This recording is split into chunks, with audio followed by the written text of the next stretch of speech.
Hello and good evening, my darlings. Whoa, there goes the song again. On a loop. Should not have looped that. Hello, my darlings. Hello, everybody. Hello, everybody. I hope you're all doing spiffingly well wherever you may be.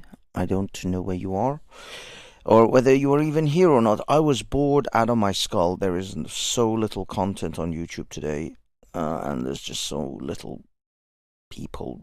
I was looking for a live stream, to be honest. Looking for a nice little run-of-the-mill live stream to have nice friendly chats. Jedi's doing his thing, but I couldn't be asked to get on his.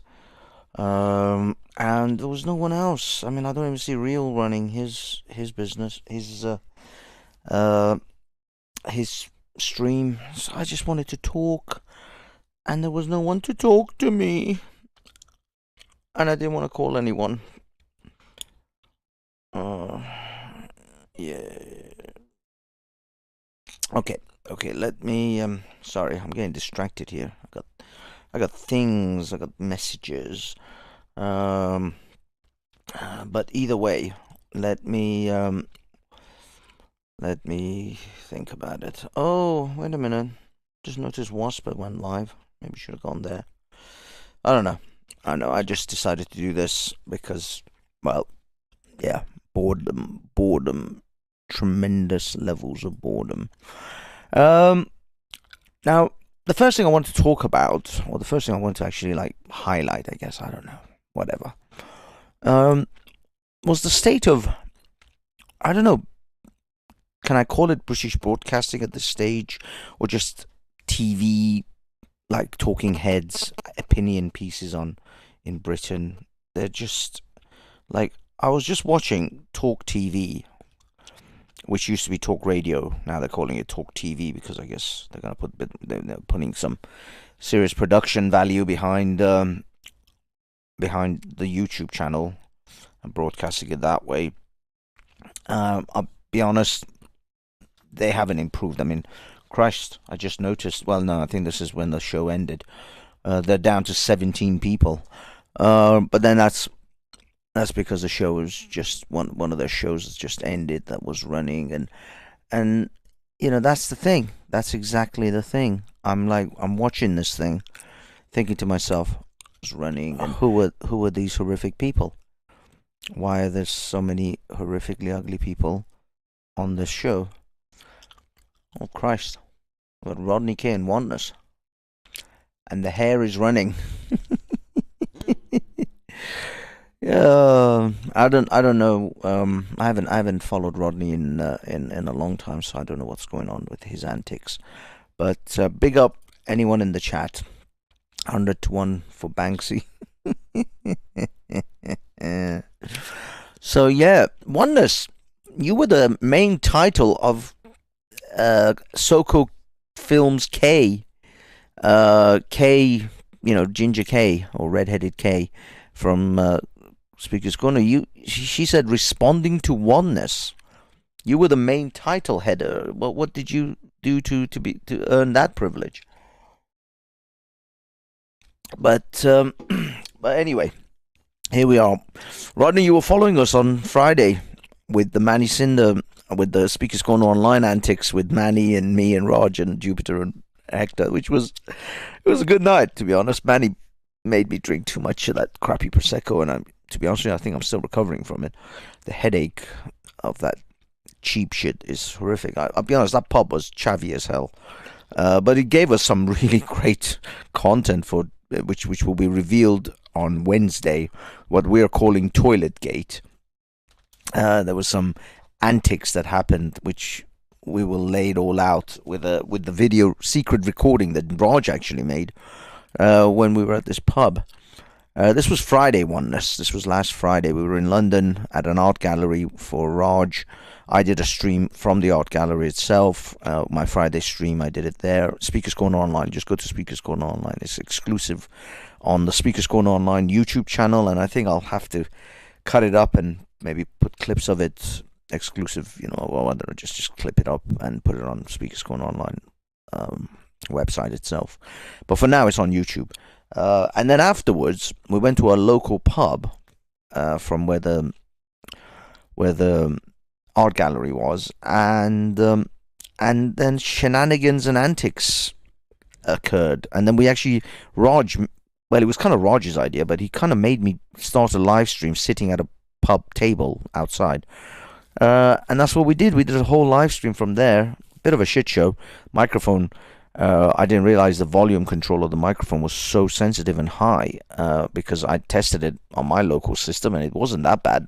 You had to keep the microphone pretty close to your mouth on my system at home. But actually, coming through the mobile setup that I had, it was exceedingly loud. The gain on it was really high. So when we were holding it too close to our mouths, it just sounded horrific. So now we have to kind of distance it for about 6 inches from the mouth. Maxie, what do you think of Raj being manhandled by 14-year-olds at the park? It wasn't manhandled. The fact is that it just exposes Islam and Muslims. This is the behavior of Muslims. You think if the Muslims didn't have majority or a large proportion of the percentage of the population in this country, they wouldn't be burning people in the streets for blasphemy. Yeah, those same kids who are doing the pushing now will be doing the stoning and burning if their numbers get bigger. And that's how it is. It's just, to me, it just shows Muslims for what they are. I've been telling the world as long as I can, this is the fruits of Islam. Jesus Christ said, by their fruits you shall know them. This is the fruit of Islam. This is what Islam produces. These are the fruits. You let Islam into your country, you become the third world. You bring people from shithole nations into your nation, and your nation becomes a shithole nation. This is what it is. So, in a way, I'm glad. I like it when Muslims do these things. In fact, I want Muslims to do more of these things. I want Muslims to do more pushing and shoving and hitting and smashing, because I want the British populace to wake up to this. Eventually, they'll wake up to it. Turkey has woken up to this. Turkey is now complaining about Pakistani men harassing Turkish women. This is the fruit of Islam. This is what Islam will bring to your nations. So there you go. I want Muslims to do this. I think it's the best thing Muslims can do for the anti-Islam lobby group is to behave the way they do. You Muslims, you go ahead. You think that is it the way Oneness puts it in text. Banksy, what do you think of Raj being manhandled by 14-year-olds at the park? He's happy with that action. That, to me, shows Muslims, especially older Muslims who should know better, are okay with this behavior. They condone this behavior. So, to me, it's perfect. Thank you. Keep going. Do this more often in front of as many cameras as you can get it. Because the more people see how Muslims behave, the better it is for the anti-Muslim and Islamification of Britain campaign. So, yeah, I know you condone that. I know by your very text, it screams that you condone those behaviors. Otherwise, you wouldn't put it in the way that you do. So keep going. I think it's wonderful. Thank you. Thank you for doing that.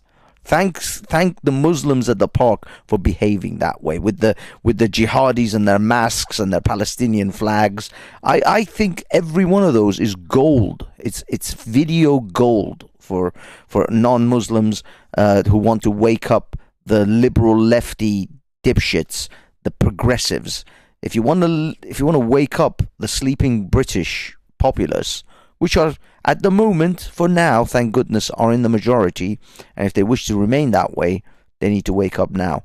That's why there are idiots outside the Home Office complaining about Rwanda, complaining about people being deported to Rwanda. Oh, we shouldn't deport them. No, you should deport. In fact, half those fuckers at the park should be deported to Rwanda. If I had my way, 80% of the people at Speaker's Corner, the Dawah teams, would be deported to Rwanda.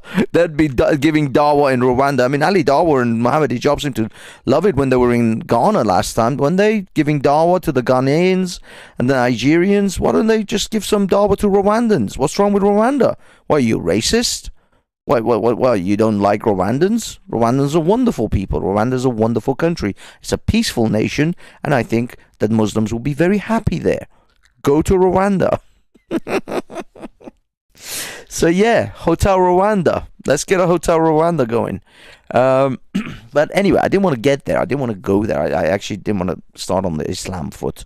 I was more interested in trying to what do you call it? Trying to actually go to the other thing which I was interested in, which was actually the talk show hostesses in this particular segment. Now you guys should be able to see now what I'm talking about. Maybe I can do a full screen on this one just so you guys can see the girth of what I'm talking about. Now we've got a blonde lady called Vanessa Feltz.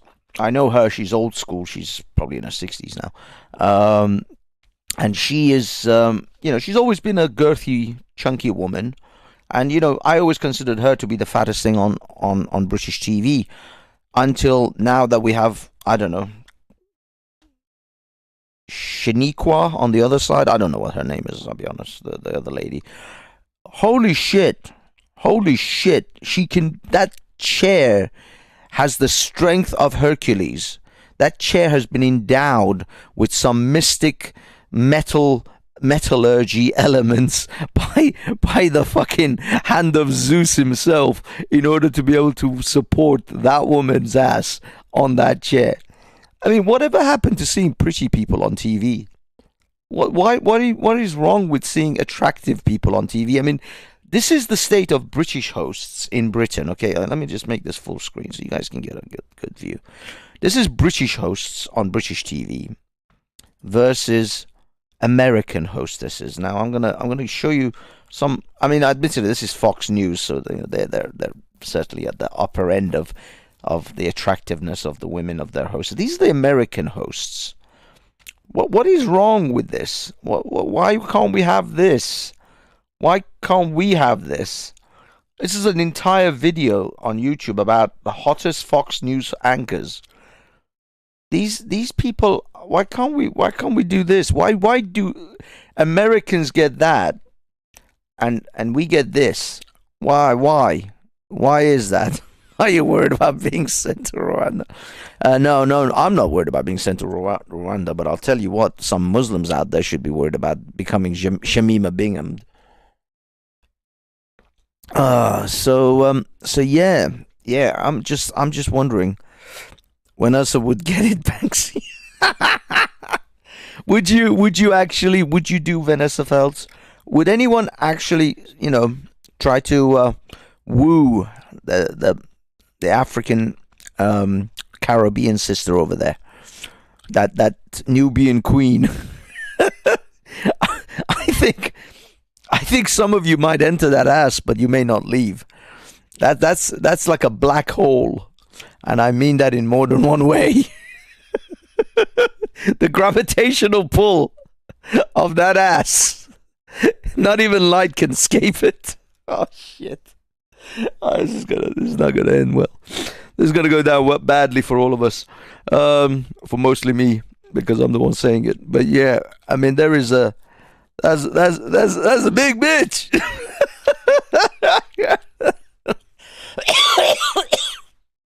Holy crap.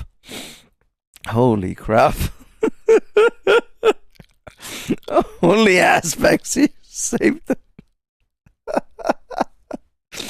Yeah, man. I mean, that's a whole lot of ass. That's a whole lot of ass. I mean, there's a picture that I sent around for New Year's Eve, and there's a dog who's sitting under this tiny stool which this giant fat woman is sitting on, and the caption says, "For the new year, I wish you the strength of that stool and the bravery of that dog." And I think this particular chair stroke stool type high chair that this lady is sitting on, that chair is pushing maximum density for strength and hold. I mean, I don't know what the tensile strength of those legs are, and I don't know what material they're made out of, usually tubed aluminium, but I think reinforcement's necessary. I think the next time they do this show, they need to put some titanium fucking legs on that chair. Maybe reinforced steel, concrete. I don't know, but I think that chair is struggling, and I think that ass is struggling to get into that chair.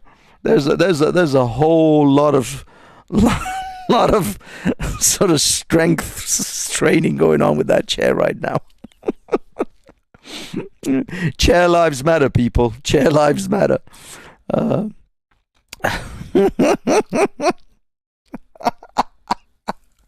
Her shits must be some size. I don't know. I don't know what pythons that lady is laying down, but she's that's some coiled fucking mambas. some southern Brazilian fucking, those anacondas that were in that movie Anaconda. But yeah, I was just thinking, why can't we do that? Why can't we have this? This is why we can't have nice things. How is it the state of fucking British fucking TV is so god awful, and others get like these ladies? I mean, these are very, very attractive. Okay, I'm not. I mean, I'd say the lowest on this chart is like a fucking 7. Like, I don't think there's even. I mean, most of these women are like older women, certainly MILFs, but certainly 7+. I don't think they would even entertain. I mean, these women would, I mean, Megyn Kelly. I'll be honest, I don't agree with her opinions all the time, but man, you this. You would just destroy that. You would smash the shit out of Megyn Kelly. I gotta make a wheel of smash or dash. I think I'm gonna make one smash or dash, and there'll just be like, 4 options: 2 smash, 2 dash, and we'll spin the wheel and see what come may. But I'll be honest, it'll be criminal for most of these women if you don't smash. I mean, I don't know. Don't get me wrong. In my experience, blondes that look like this tend to be quite Karens. A lot of these women tend to be like those ball-busting Karens that just like fucking their man's testicles is firmly in their grip. But there's no denying the aesthetics are all there. I mean, smash all the way. Smash all the way. God damn. You see, this is American. This is American TV. This is British TV. Immediately you know the difference. Look at these fucking boomers. The men are horrifically hideous, and the women are not too far from the men. Oh, fuck me. Carol Vorderman. Yes, Carol Vorderman. That's true. Definitely smash Carol. Carol all the way. Hold on.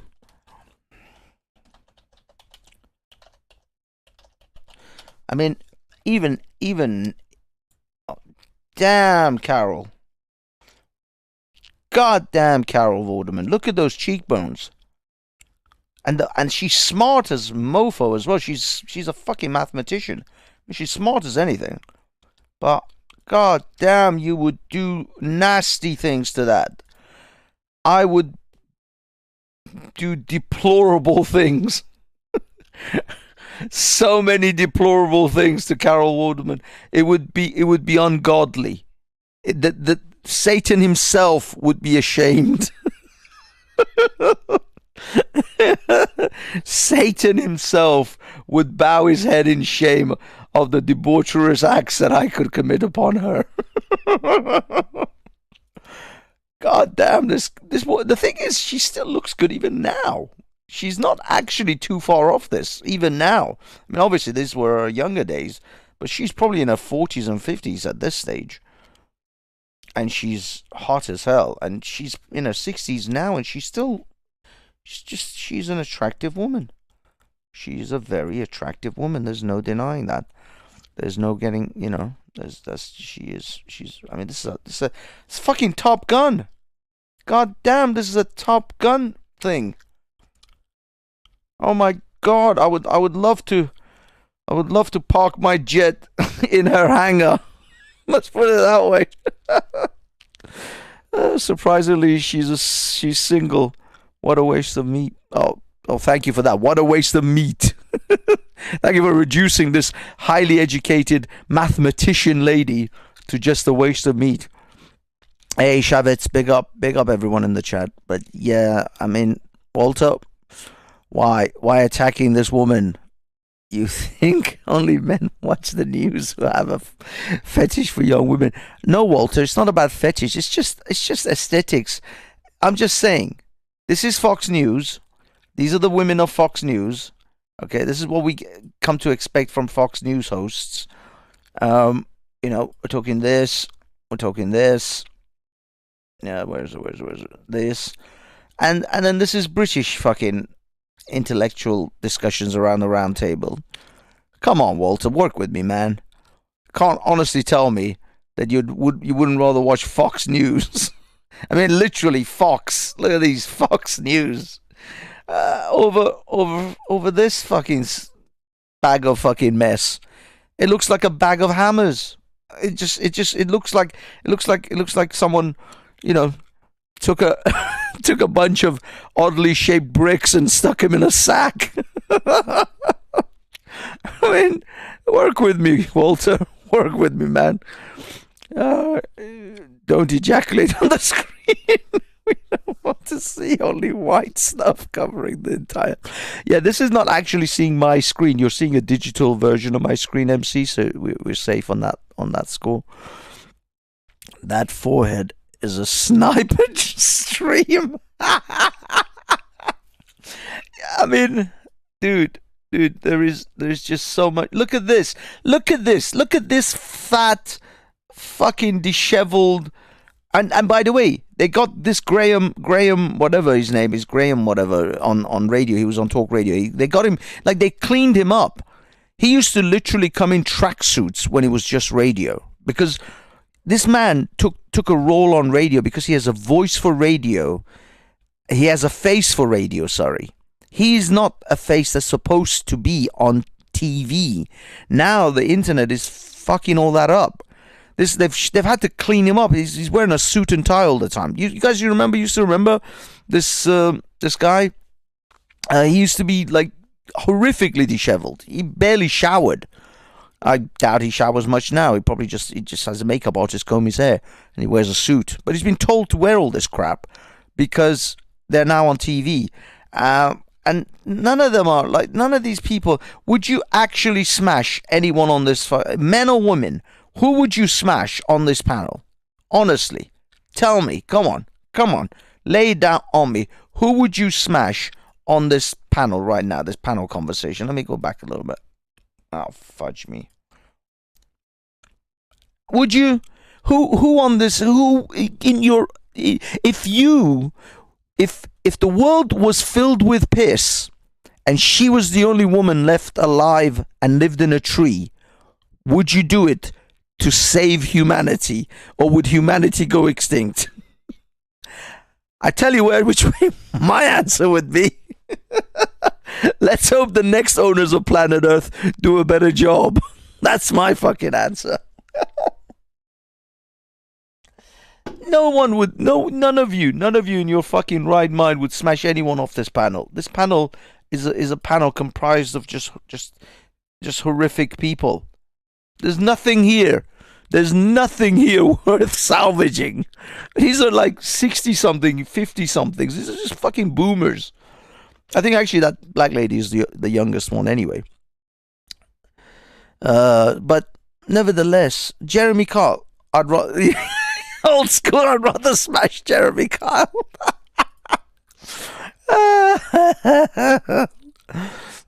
But there you go. This is your average fucking British show, and then here's I'm just randomly clicking anywhere on this Fox hostess, female Fox hosts, just any fucking random location. Just pick one, anyone. Boom.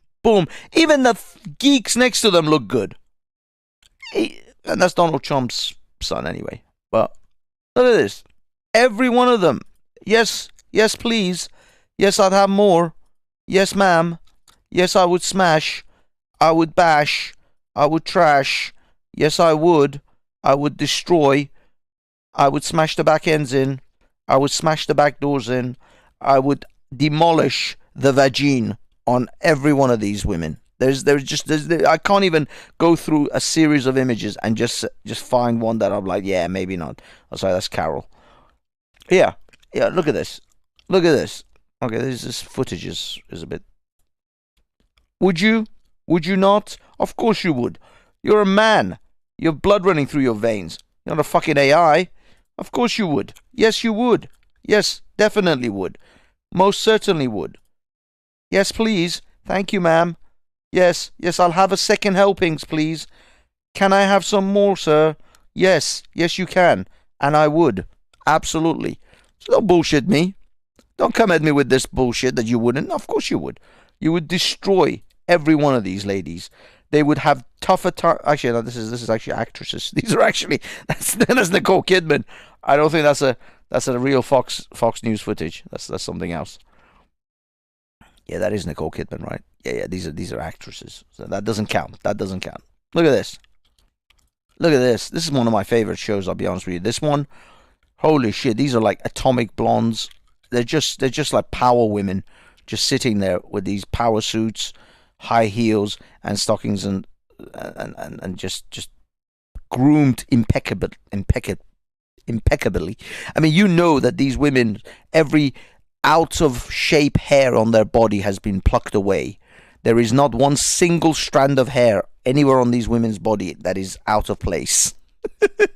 every hair that you find is meant to be there in the exact location, precisely at its location.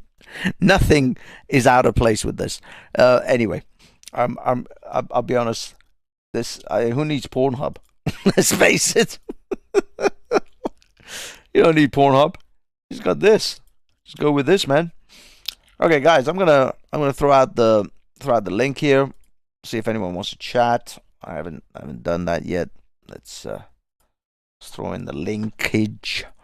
A little rant for myself, but I also want to evaluate a few clips of my own. So while I wait, I've got another segment I want to roll into, which is my a few in the ass, maybe a few in there. Yeah, you guys keep writing like words like ass, and it doesn't actually show up in the text. YouTube kind of censors it or mutes it. I have to keep allowing it. So is anyone actually an admin in here? God damn it, nobody's a fucking admin. How come you people aren't fucking admins? I usually have at least one or two. What's this?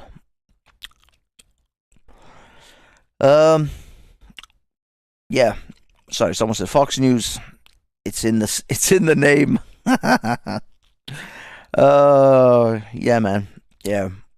So anyway, I'm gonna roll into my my other thing that I wanted to talk about, which was there it is.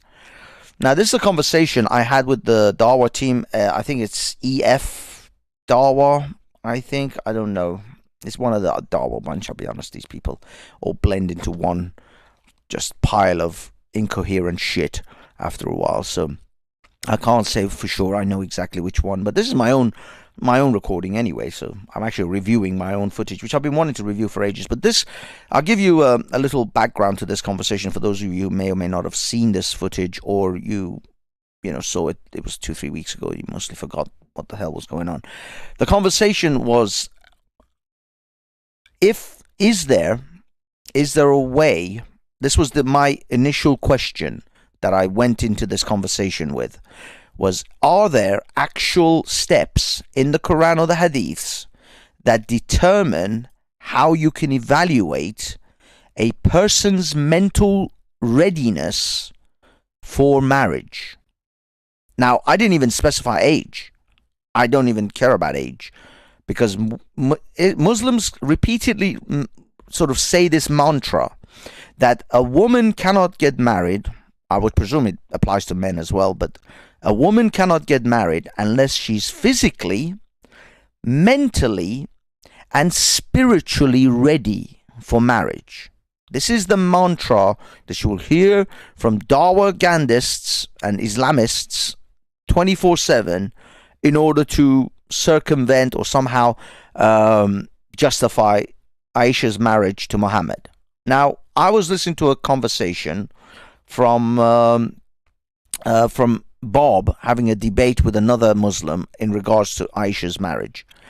And another Muslim, he seemed like a nice lad, he seemed perfectly reasonable. He was standing sort of behind me, and we were talking, and I said to him, is there anything in the hadiths or the Quran, the surahs of the Quran or the hadiths, that actually give direct guidance, direct steps to evaluating a person's mental ability to get to be ready to marry? And he said, well, I don't know, but I'm sure that Dawah team knows. He mentioned the name, and I think it was this Abbas guy. Eventually I came, because he is one of their, I guess, top dogs. And he said they will know because they're more knowledgeable. This is the Muslims always get out clause. I'm not knowledgeable enough. And so they pass the buck effectively to the next guy, who never answers the question, by the way. Now, I talked to another person initially, then eventually they brought me to this guy.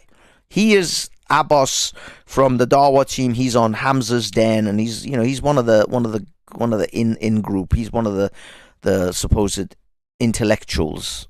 I use that word very, very in quotation marks at best, because the word intellectual and Muslim is a very loose term, shall we say. They play hard and loose with that term, intellectual. and I not only say that facetiously, which is true. I am saying it in a sarcastic manner, but also they themselves, these Muslims, as soon as they get caught between a rock and a hard place, they immediately jump to the point of, I'm not intelligent enough, I'm just a student myself, I don't know enough, even though he gets recommended, or others recommend him as their superior intellect when it comes to knowledge of Islam. So before we get into this, I just want everyone to understand the base question that I had about this was: does Islam, and by extension Allah, have a set of steps that someone can take, set of rules or guidance, to determine and evaluate a mental ability, the mental capability or the mental readiness of a person, most cases women, but generally a person, to be ready for marriage? Not anything else. This is my question. Now, I'm starting this halfway through, and I'll be honest with you. These people, their tactic, I believe their biggest tactic, is simply boring you to death so that you give up on the question. That is the tactic that I noticed here. They never answer the question. Now, I'll allow you to guys, you can go and watch the whole thing if you like. It's like a 2-hour fucking snooze fest. But I'm going to just sort of, cut to this middle part because I want to play from this point onwards. But they never answer the question. And number two, they simply are so verbose and so long-winded with their just polemics and just boring bollocks, basically, that you kind of just eventually just want to leave. You just want to give up and leave because life is too short. I mean, I'm not joking. At one point, first of all, I was dozing off. I was like falling asleep in my own head. Second of all, I was thinking, I was reevaluating my life choices. I'll tell you that. There was a moment of reflection upon what am I doing in my life and why am I here? That was really what I was doing at that point. And so that's where we start our little adventure, children. Unjudged, right or wrong? Well, that's what I'm saying. Can you, on your principles and based on your Islamic even principles, based on the age of marriage and the criteria that is involved in that, can you actually say that I can say that my child at 6 is ready to give consent for marriage, but an English parent can't say that their child at the age of 6 is allowed to give consent to become a female if they're a male? But again, you're conflating issues here. It's not conflating, but these are standards. Okay, he says I'm conflating the issue, whilst what I was referring to is that because their laborious and verbose questions, answers, eventually got to the point that the Abbas was saying that Islam trusts in the judgment of the parent to decide when their child is ready for marriage. That is ultimately the criterion in which Islam rests upon, is that the parent makes the final call on the child's ability or the capability or mental capacity or maturity, effectively, to be able to handle the rigors and the responsibilities of marriage and child rearing. So they're saying that it's the parents that make this decision, and that's the wisdom of Islam. Well, parents in 21st century make the decision to have their little boy become a little girl and go through puberty blockers and gender reassignment surgery. Listen to Abbas's answer when I make that direct comparison, because based on the principles of parents deciding what is good for your child, well, the parents, American parents and English parents, are deciding that gender reassignment is good for their child, just like Arab parents decide a 6-year-old is allowed, or a 9-year-old is able to have a full consummated marriage.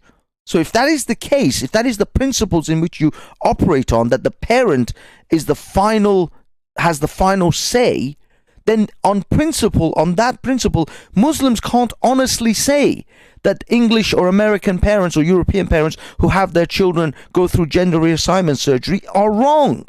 They can't actually say they're wrong. But look at how he actually tries to slither out of that. We were setting standards and criteria. I'll explain to you why. Sure. Okay. First of all, in this country, if your child identifies as another gender, it's actually a form of like child abuse.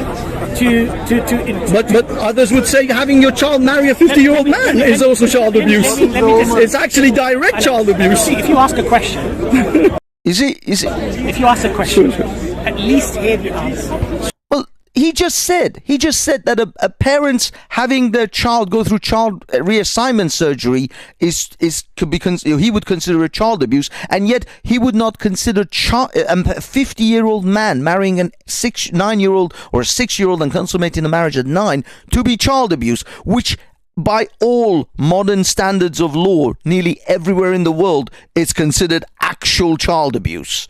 I mean, right now, we have in a debate about gender reassignment surgery being child abuse or not, but there is literally no debate about a 50-year-old man having sex with a 9-year-old child. That is the most straight, run-of-the-mill, the Hall of Fame, down the road child abuse. That is full-on child abuse. There is not even a single person who's even little bit debating that. Everybody knows if a 50-year-old man is having sex with a 9-year-old child, it's right up child abuse. No arguments. But he's still going to pretend as if he hasn't finished his actual saying, and then he'll go on to a furthermore verbose bollocks. But I've actually got a few people in the back chat. Ooh, interesting. Let's see who we've got here. Peter. Hello, Peter. Who are you? Hello, Banksy. Hello, sir. Have we spoken? I think we've spoken. You're the gentleman from Sweden, right? Old straight Dave. Yes, Sweden or Holland. I'm not sure. I forgot. Yeah, Sweden. Good man. Yes. Okay. Peter, hang in there. Hi. I've got one more person. The Prophet Hung. Yeah. Sorry, who is this prophet? Bonjour, darling. How are we doing? Bonjour. I'm sorry, I still don't recognize you. No, I'm new, mate. I'm new. I just swanned across this and I thought I'd bounce in to stick my tuppence worth in. Oh, interesting. Okay. Sorry, Prophet. Just hold your thoughts for 1 minute while I have a little conversation with Peter. How are you, Peter? And what are your thoughts, mate? What brought you on? I'm fine, but I read a lot about Islam, so a few years, maybe 2 years, I read about Islam. Never going to convert, but it's interesting. So I'm 51 years old, and having a 9-year-old bride I mean, it's sick. It's really sick. This is, I mean, I'll get into other aspects of this. The funny thing is, when I started this conversation with them, the first thing they started saying was that they tried to qualify Mohammed's character. They said, oh, everybody respected him, everybody thought he was great, and he wasn't some kind of abusive looking, some kind of weird child abuser type. So this was with the full consent of the community. Now, I'll put it to you this way. If there is if you're Muammar Gaddafi or you're Saddam Hussein, okay, would anyone in your country, would anyone in Iraq or anyone in Libya say that Muammar Gaddafi openly reject anything Muammar Gaddafi wanted to do? If he wanted to marry a 9-year-old, do you think they would object to that?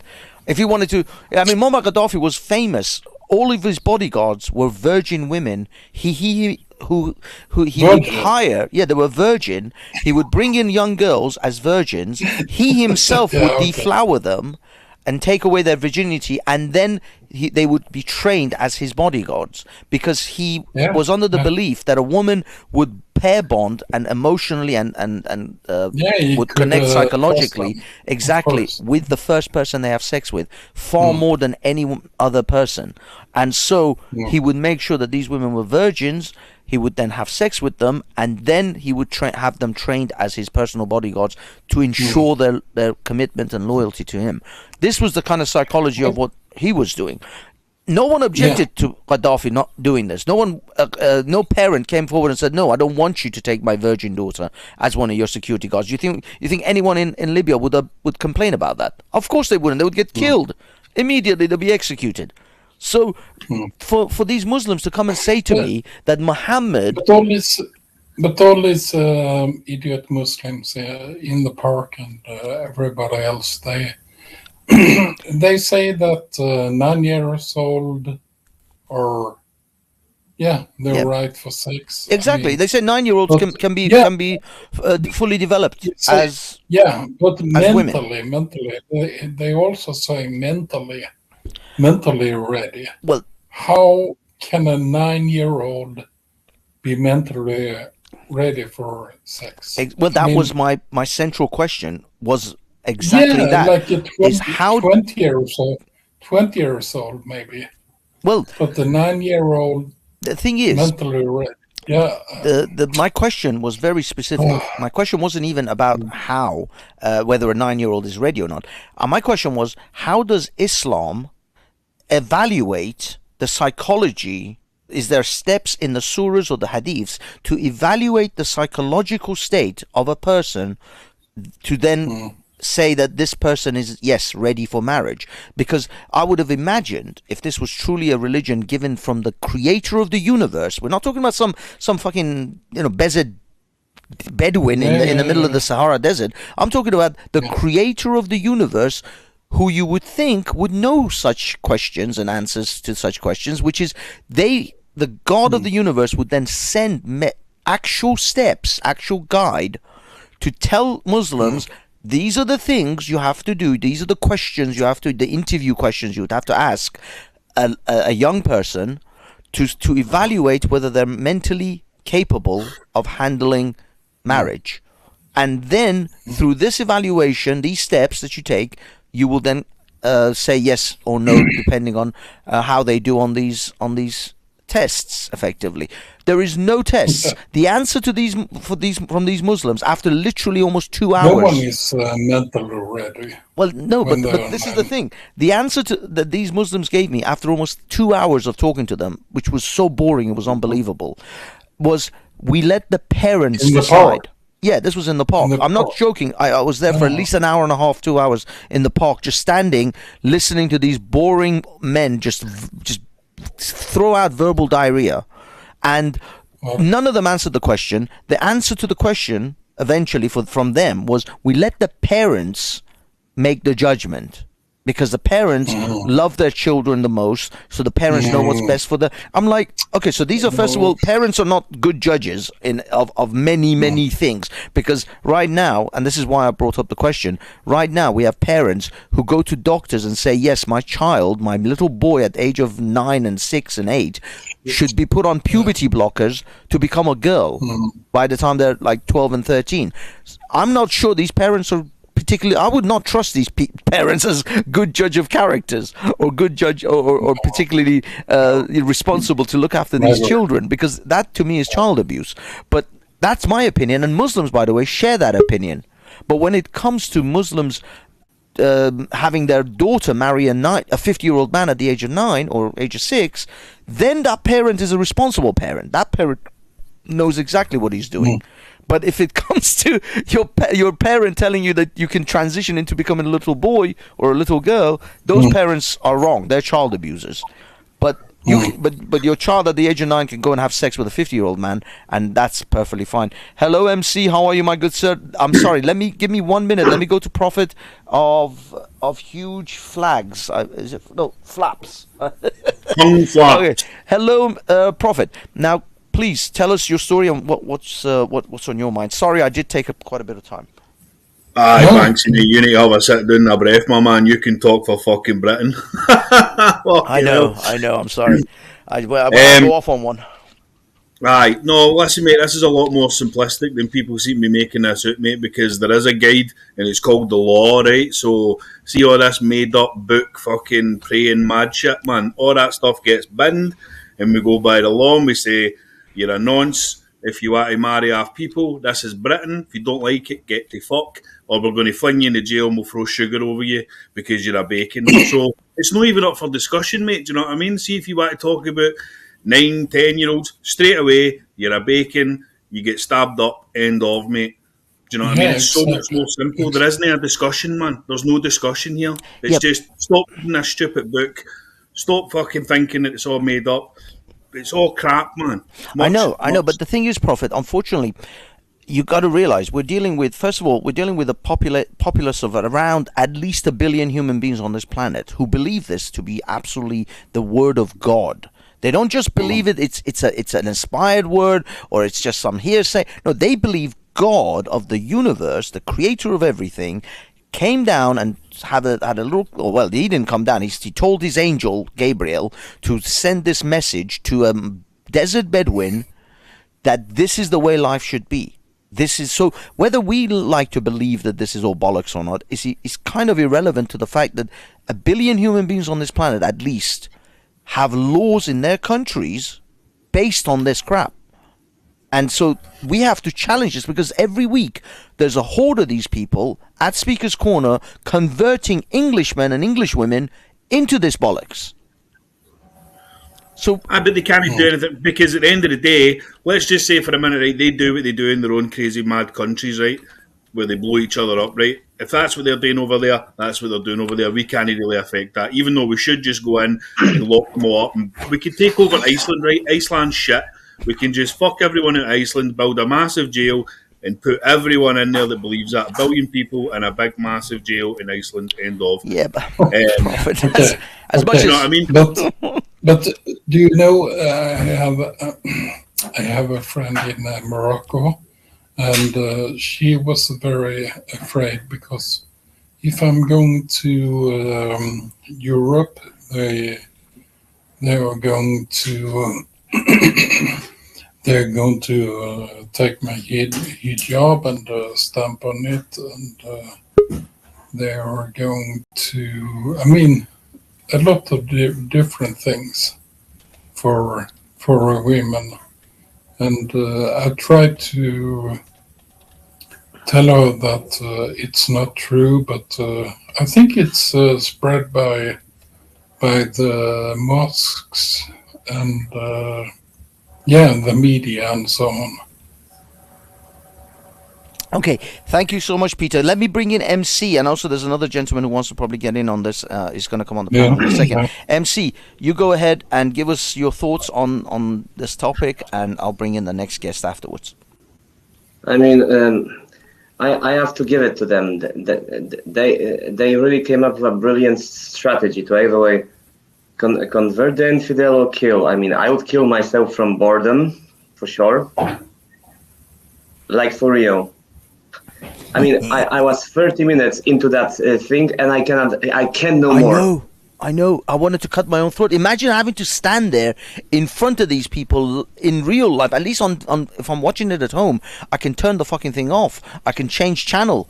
I couldn't. I couldn't. I was like, just let him finish and just fucking walk away, because he's not going to answer this. Just go. Life is too short. Although, Banksy, I admit one thing.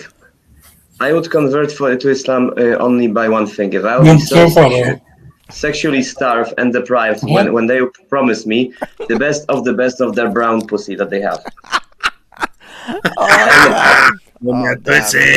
Harsh. Okay, Peter, sorry, you want to say something? I didn't say everything, because I want to also be honest about it. What the hell else are people converting to that religion? Why? Because they are lusting for somebody, most of the cases. Yeah. I mean, there is a lot of women who convert because of men. Oh, it's true, but man, Peter was born as fuck. No, Peter's a good man. I like him. Anyway, I don't know why Jordan M converted, but for attention, maybe for narcissistic whoring online. I don't care. It's actually his sister. He did it because of his sister and his niece. He's got this incredibly deep sense of protectiveness towards his niece, and for that reason he felt like Islam at the moment, because he was caught up between modern progressive craziness that's going on and him thinking his niece is going to grow up and start shagging men left, right and center, or become some kind of lesbo, bisexual, non-binary shit. And because of that, he was just I think he's so scared of modern progressive Britain that he would rather go into this Islam in order to keep his niece out of these shenanigans. But the funny thing is, the niece is probably going to grow up and rebel and go completely the opposite. Of course, is it? I mean, this is typical. The bull have forgot when he was a calf only mentality. Yeah, he forgot about when he was young, and he really forgot how rebellious, especially teenage girls are. Oh, give me a fucking break. She will be painting her hair. I mean, dyeing her hair on all colors of the rainbow. She'll walk with the people from the all colors of the rainbow, and to piss him off, I'm sure she'll have a threesome with a lesbian and with one other guy probably. Yeah, it's quite deplorable language. Anyway, good evening, everybody. Hope you guys are well, man. Good evening. If you awaited from political correctness or anything like that, where do you see this program? Yeah, yeah, mate. You had the mic for a while. Triller's on the verge of taking his shahada, so be sensitive with him. He's on borderline. I've yet to meet Banksy's sister, but until then, But anyway, it would be a miracle if you ever do. MC, considering I don't have a sister. It was just a joke, Banksy. Yeah. Anyway, MC, chill out. What did you mean by brown when you said brown people? Like that would not be the only thing that you want. Brown pussy, yeah. So like, why brown? What ethnicity are you? Because ideology, right? It's not. It's not just a certain ethnic minority that basically, has that, right? So I'm a white Polish Slav. That's what I can tell you. Pardon, you're Slav. He's Polish. White Polish Slav. Oh, so you're a Pole. You're a Pole. Slovak. All right. Well, okay. Well, I feel sorry for the Poles that have to put up with a piece of shit like you. But anyways, actually, most Poles agree with him. Actually, you'll find. Have you been to Poland recently, Triller? You don't know Poland, dude. Dude, I know about Poland, but you know what I mean. Fortunately, not everybody is like them. The Polish ministers literally go on TV and say we have zero Islamic migration in our country. Yes, right. I'm very proud of it. I understand what's going on, but that doesn't mean that's the vast majority of what Polish people think. The vast majority of the Polish. I don't think so. I just don't think so. I don't think the vast majority. Dude, I'm not joking. Look up Polish people celebrating. I think is it Polish Day or Poland Day, or they have like a special day that they're celebrating. This was last year, I think, a year before. Trust me, dude.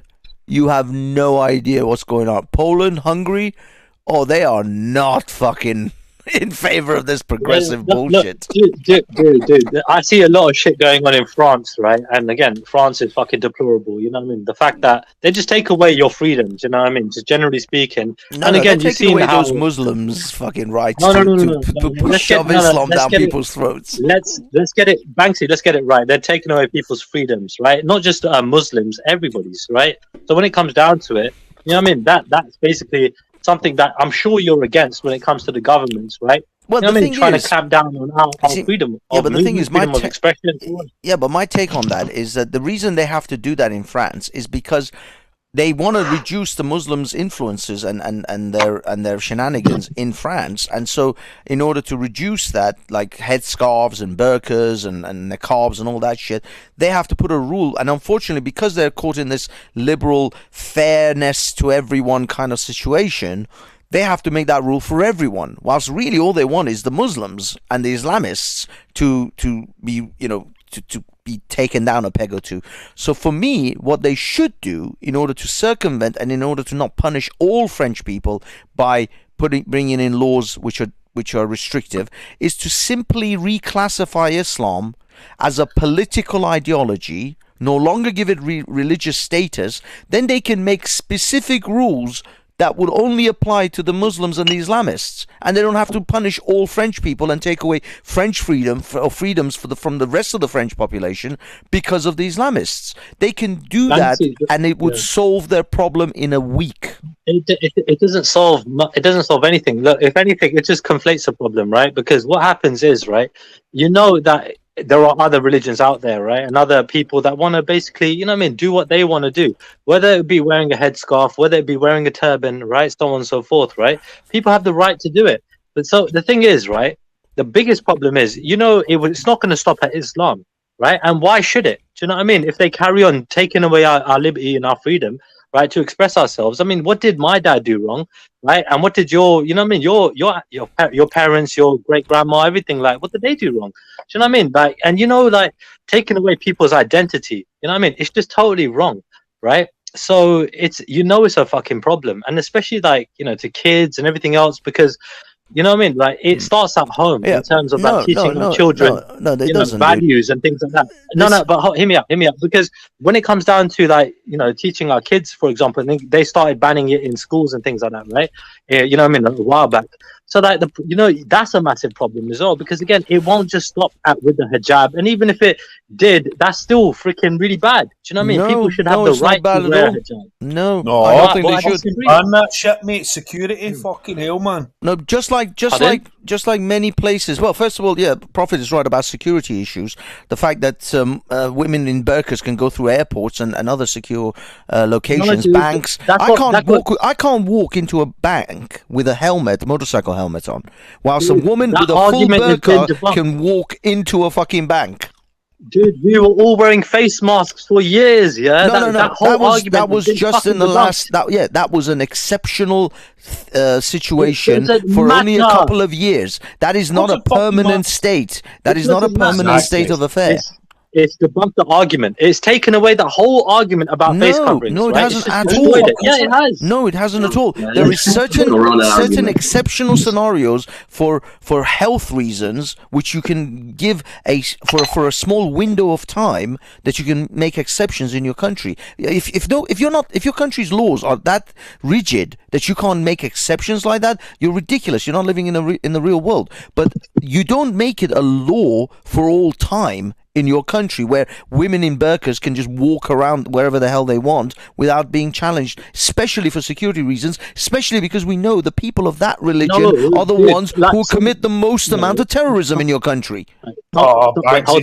Sense, man. Total bullshit. Most amount of terrorism in this country is happening by freaking these far right groups. No, right? This is nonsensical bollocks. When was the last time a right-wing white supremacist blew up a concert? When was the last time they blew up people on trains and buses? When was the last time a white supremacist drove trucks into people? This is complete propaganda from the fucking media. No, there it's not propaganda. No statistics about this. All right. So isn't there the majority of people on the far right, being on the watch list? They're saying they're on the watch list, but none of them have committed the actual acts of terrorism to the extent that the Muslim. How many have been prevented? How many have been prevented that we don't know about? This is nonsense. This is nonsense. Just as many, if not more, Muslims have been prevented. There's literally a program in the Muslim community called Prevent to stop radicalization of jihadis. Banksy, may I ask you a question, Banksy? How much leftist infested is Britain now? Because I see that it is spread like cancer. I mean, leftism there. Sorry, where?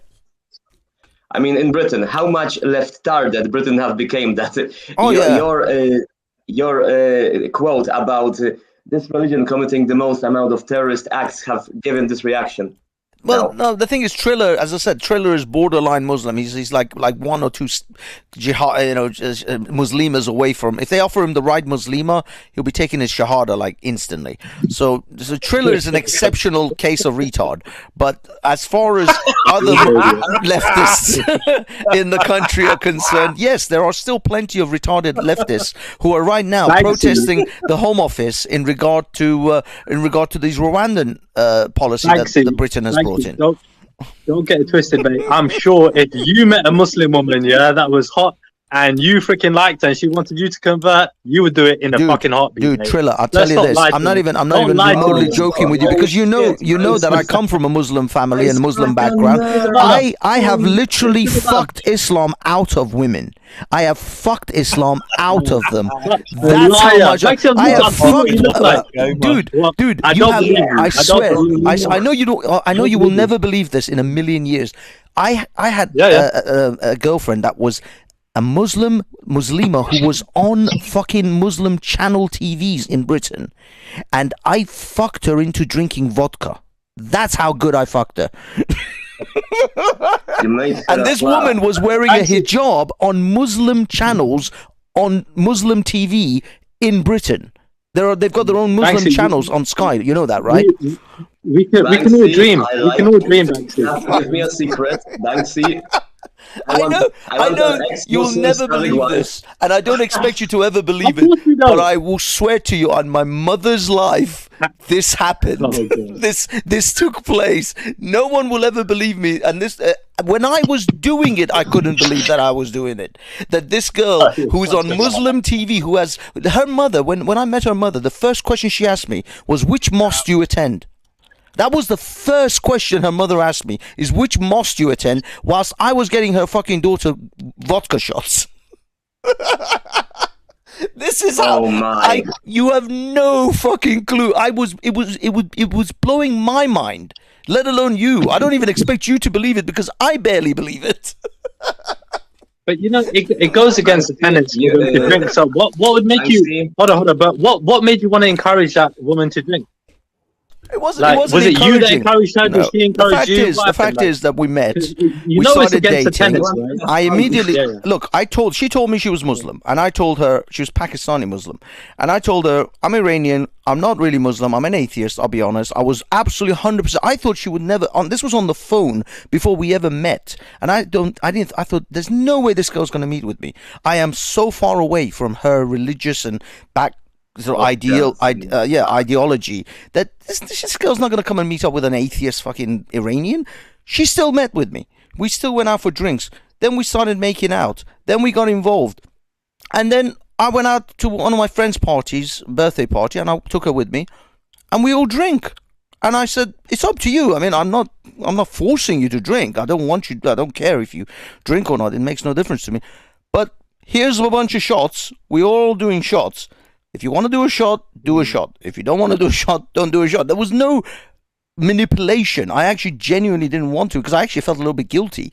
But she wanted to fit in with all of us. You should have fucking felt guilty. But the fact is, she wanted to fit in with us. This is in a way, it's a bit of peer pressure, though, right? I mean, it's sort of like, be the odd one out. But what I mean is, partake. I've got plenty of friends who don't drink when we go out. They're just teetotalers. They're not. Well, I don't. Religious. Yeah, because I don't encourage women.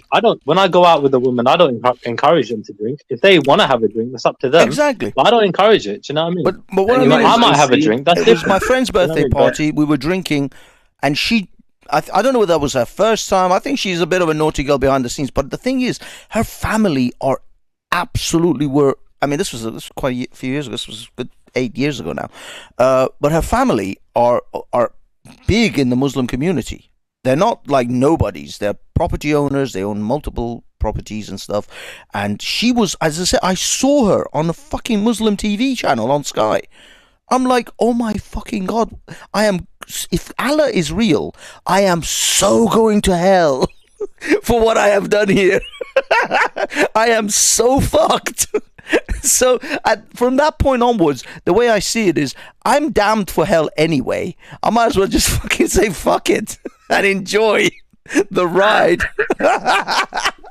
Because I got a Muslima to not only have sex outside marriage, but drink vodka with me. I defiled this poor woman. Just a moment, Shrila. Just a moment. Calm down. I want to say something. Go on. Banksy, sorry. Please take me as your pupil. Teach me, master. How to do the Dude, I swear it wasn't even like a thing that I thought about. It was just a sequence of events. It's like when something just leads to another thing and then leads to another thing. And one day you're snorting cocaine off a stripper's tits, and you go, "How did I get here?" and you had no idea how you ended up there. You just did. Okay. Anyway, if you change your mind, tell me how much do you want for 4 hours of learning, etc. Let me go the way of putting nice girls on the bad way. Especially the one from the Crescent Moon. It was. Look, as I said, I'm not joking, but I'll be honest. There was some degree of guilt from my part. I felt like I've led this poor girl astray. Although it didn't take a lot of encouragement. The girl was already like there. It's like gravity, like the Joker says. It's like gravity. All it needed was a little push. And she just went with it. So it wasn't like, I think that girl, but it is what it is. Lesson 1, feel the gravity of the girl. Okay, I have noted that. Feel the gravity. No, it's just, as I said, I mean, it was a weird, very weird relationship. But look, let's get back to the original conversation. This is just digress badly. Was she 8, 9, or 10? I'm so interested. Just meet a nice girl and settle down, MC. You'll be fine. No. That's boring. and frankly, when I hear nice, I mean, holy shit, she'll be overweight or ugly. Yeah, well, I mean, just a nice, loving Polish girl and have some kids. You'll be fine, mate. But anyway, let's get back to the original set of conversations in regards to what you were saying about taking away freedoms. Now, I agree with you. As far as our freedoms being curtailed, the last 2 years has been an incredibly, obvious red flag. Now, I mean, I know, Prophet, you haven't really come in on this. I'm going to put this down on the table. Anyone who wants to pick it up and run with it, feel free. I think that the last 2 years are the beginning of the push for the people of the World Economic Forums and the Bilderbergs and the Davos types who have a schedule and a plan for human the future of humanity in at least the next 20 years to come, because they know climate change is going to create a lot of shortages, and they want us to be eating bugs and walking and cycling everywhere while they carry on using their limos and their Learjets and all the facilities that they currently enjoy. And they know that they can't do that with everyone on Earth currently having the status or the level of comforts that we currently have. We have to suffer so they can carry on living their luxury lifestyle. Anyone wants to take that? Dude. Yeah, sure. Look. Look with the climate change thing, right? You know, end of the day, half of it is bullshit, half of it is true, right? When I say half, right, the half that is bullshit is thinking that we actually can do anything about it when we fucking can't. It's the biggest polluters in the world are the fucking, again, the multi-billionaires, right, with their industries and everything else that are pumping all this shit out there, right, chopping all the fucking the trees down and everything else. It's not, that's basically the biggest fucking perpetrators in this. So us turning off our fucking taps and shit like that, having shorter showers, ain't gonna make fuck all of a difference. You get me? But you want to add on before I carry on? Anyone else, MC or Prophet? You guys, what are your thoughts? No, I think all that kind of conjecture is a bit madness, and I struggle to kind of engage when people start going on about all the conspiracies of the world and shit like that. It's just at the end of the day, you're always going to have greedy people that want as much as possible. It's nothing about fucking population control and try to cull the herd and all this pish and blah, blah, blah. Well, it is what it is. And at the end of the day, if you're smart enough and strong enough, you'll always make a way to survive and do your own thing. They can't control me. They can't stop me doing certain things. I'll never be made to fucking live in the bushes and eat bugs. I'll always be able to fucking eat well and stay warm and all the rest of it. Do you know what I mean? No billionaire's going to fucking change me. Well, that's why I provided myself with a few books: How to Survive in the Wild, What to Eat in the Wild. The only bugs I will be eating when I will be running away from the authorities, probably, because that's what I plan to. Now, I'm not a submissive guy in this way, and I'm always was rebellious. And when I think about it, it excites me to fight with a tyrannical government, even if I lose. To be honest, fuck it. I hate those people. I wish them the worst. And you sound like a terrorist. Okay, Trilla. Listen, I come from a nation that in the 19th century have wiped out two world leaders from the stage. First one was a suicide bomber that wiped out the Russian Tsar. I'm proud of him, by the way, that he did that. And another one killed the American president. So yes, we are better than you Muslims. I mean, which American president? Was it John F. Kennedy? No, McKinley. He was in the 19th century, so it was a long time ago. Oh, wow. Bloody, and that was a Polish guy who assassinated him. Yes, Leon Czolgosz was his name. Hell. Well, there you go then. There's your answer there, Trilla. Holy shit. He basically saying, what? As far as I heard, he wants to be a terrorist. That's what I basically heard him say. Well, maybe insinuating that he comes from a long tradition of... Let me tell you something about you Muslims, about Muslims here. If terrorism would be a competition, you would lose with us, and you are lame, to be honest. We killed two most powerful people in the world in 1 century. You keep saying you, but I'm not a Muslim. You don't fuck. Well, right? we know you're a what do you call it? A shahada and a naked ankle away. Quite simply, I can't be a Muslim because, again, I don't believe in the things that Islam believes in. Do you know what I mean? I believe in something completely different to it. Not completely, but I believe in something different to it. Yeah, so you know come that. on, if I believe in something differently, you can't be a Muslim. If the right Muslima winks her eye and shows you a bit of ankle, I'm sure the shahada's not long behind. Dude, again, not at all. I actually don't date Muslim women. That's one thing I don't do. I don't date Muslim women. You don't date Muslim women? It's a lot of the racists. No. I mean, because you cannot, or because they don't want to date you. It's because our beliefs are different. You know what I mean? They're conflicted to a certain extent, and I just don't want to. I'm looking to settle down with somebody. So you know what I mean? So yeah, I wouldn't date a Muslim, me personally. My preference. Yes, no, I don't have those restrictions. They told me that they have that they have boyfriends, that their beliefs are different, that they are not those kind of girls. Well, sometimes they were actually to me, despite telling me that they are not. So. I'm not saying I haven't dated a Muslim woman before. I'm just saying I just choose not to anymore. Yes, I know. Probably behind the back of her community and especially her family. I wouldn't be surprised. It's anyway, it is what it is. But like with the global warming thing as well, yeah, it's like end of the day, what else is it again? Yeah, fucking. I mean, look, the world is heating up naturally anyway. Do you know what I mean, right? So this is the thing when it comes down to us warming it up, maybe just a little bit more than it should be. I think really and truly. We can't do anything about the heating up. It was from the fucking ice age. It's been heating up, warming up, right? So I think this is sort of something that's natural and inevitable to happen, right?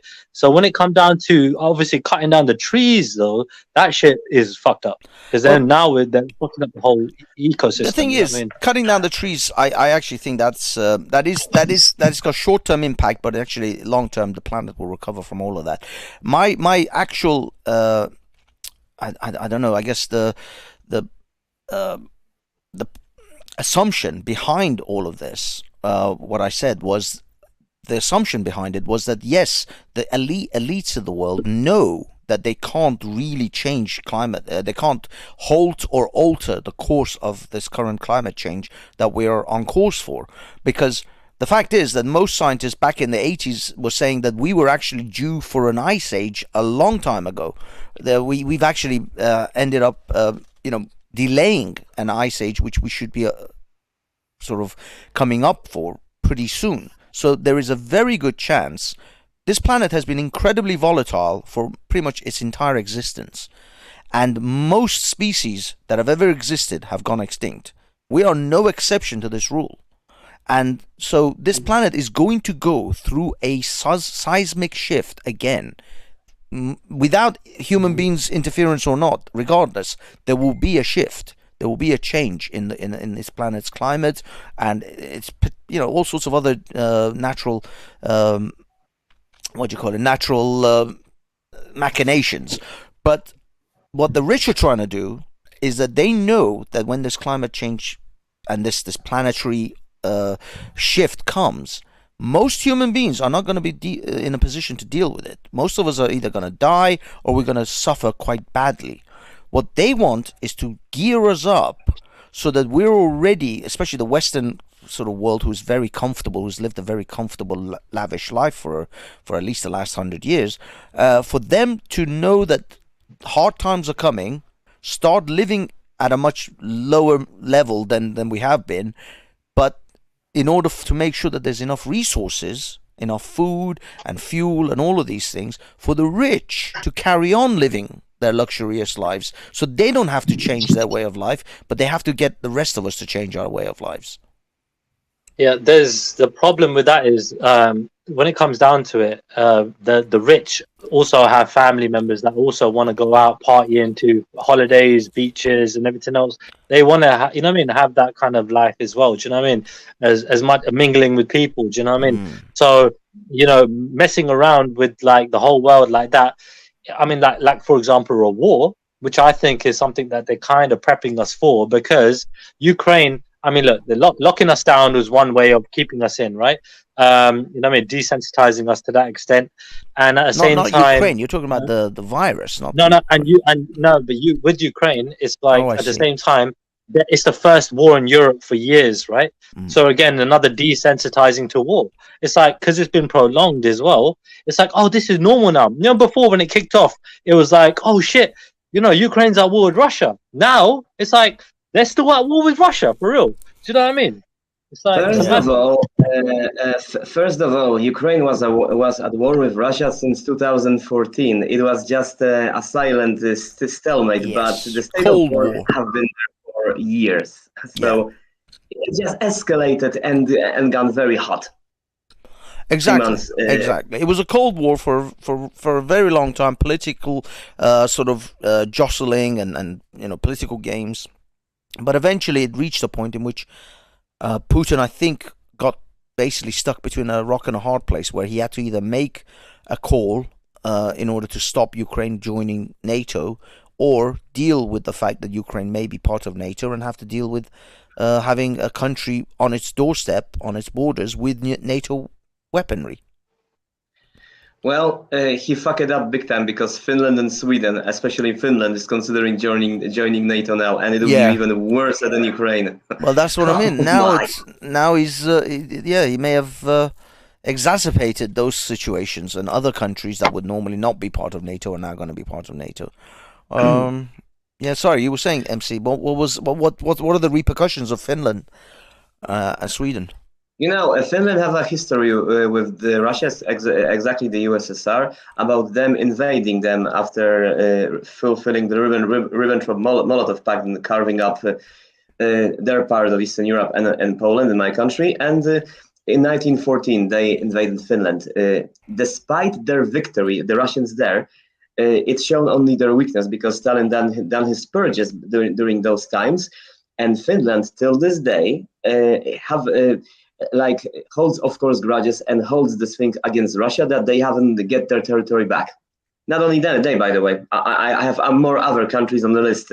What should be going back to those countries? Because if Russians claim that they are, by the way, want to take back the former territories, then I want Kaliningrad go back to Germany.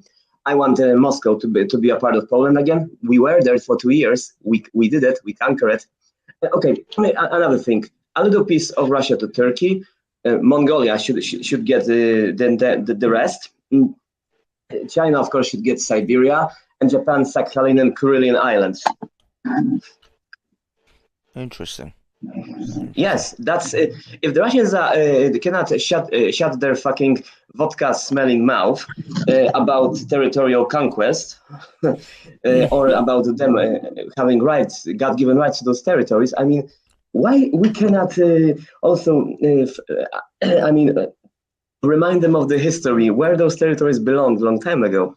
Yeah, just to remind you, MC, Putin's hitmen are all over the world. You know what I mean? And they're ready. You know what I mean?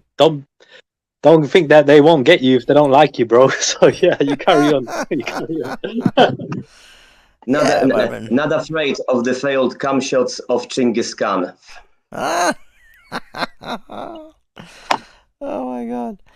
I don't have frankly. I get it. Russians think that if I fear them, I respect them. That's why I cannot fear them, to show them as much disrespect as possible. Because for them, fear and respect is the same thing. Primitive barbaric cultures do that usually. I mean, did anyone watch what happened at Speaker's Corner this Sunday? Did you keep up with any of that, MC, or you don't really bother? What happened? I haven't got the time, unfortunately. Well. Raj showed up at Speaker's Corner as well this Sunday, which was unusual. But there was a whole host of, and this is what I was saying to Oneness earlier on, there was a whole ring of young, between, I would say, I don't know, maybe from 15, 16, all the way up to 40-year-old men, Muslim men, surrounding Asif. Uncle Asif, the white-haired Christian Indian chap. Oh yeah. He's always with Hatun. He's Christian. He's obviously talks a lot about Islam and stuff. Well, they kind of surrounded him. Initially, it was him, and they were like, what they would do is they would push, like, instead of directly pushing Asif, they would push someone else into him. So that's immature. That's fucking schools. Yeah, that's what we used to do at school. Yeah, exactly. High school bollocks. But this was 40-year-old men. Like, on the outskirts, there was like, let's say the circle was 3 people deep. So some 40-year-old man from the 3rd or 4th position would push a young 20-year-old or 14, 15-year-old, whatever, into Asif. And this kind of game kept playing out like that in front of quite a few cameras, and then I think Raj was there looking for a while, and then he decided to come into the circle because there was this like circle around Asif in order to kind of protect him and kind of stand up with him. So they started doing the same thing to Raj, just pushing someone into Raj. And Oneness put in there earlier on tonight, did you see how 14-year-olds what did he say? He said something about, did you see Triller. Oh, Christ, I gotta go all the way to the top. You know, your comments ain't showing on my thing. Is it not showing on at all, or is it showing? Like, I don't know. Yeah. I mean, I can see the comments on my side. I don't know if you. Well, you mean you I can't see? I can't see. You can't see. Let me jump back out. At all, no. Let me jump out and jump back in because I thought you disabled it or something. Hold on. Just before you go, let me read this. It says, Banksy, what do you think of Raj being manhandled by 14-year-olds at the park? That was his comment there. Anyway, yeah, I mean, I don't know which comments you're talking about because I'm talking about the YouTube comments. But anyway, I'm on the StreamYards, isn't it? I'm looking at it from StreamYards. It's not. Oh, you're looking at no. There are no comments from StreamYard. You won't see any comments in StreamYard.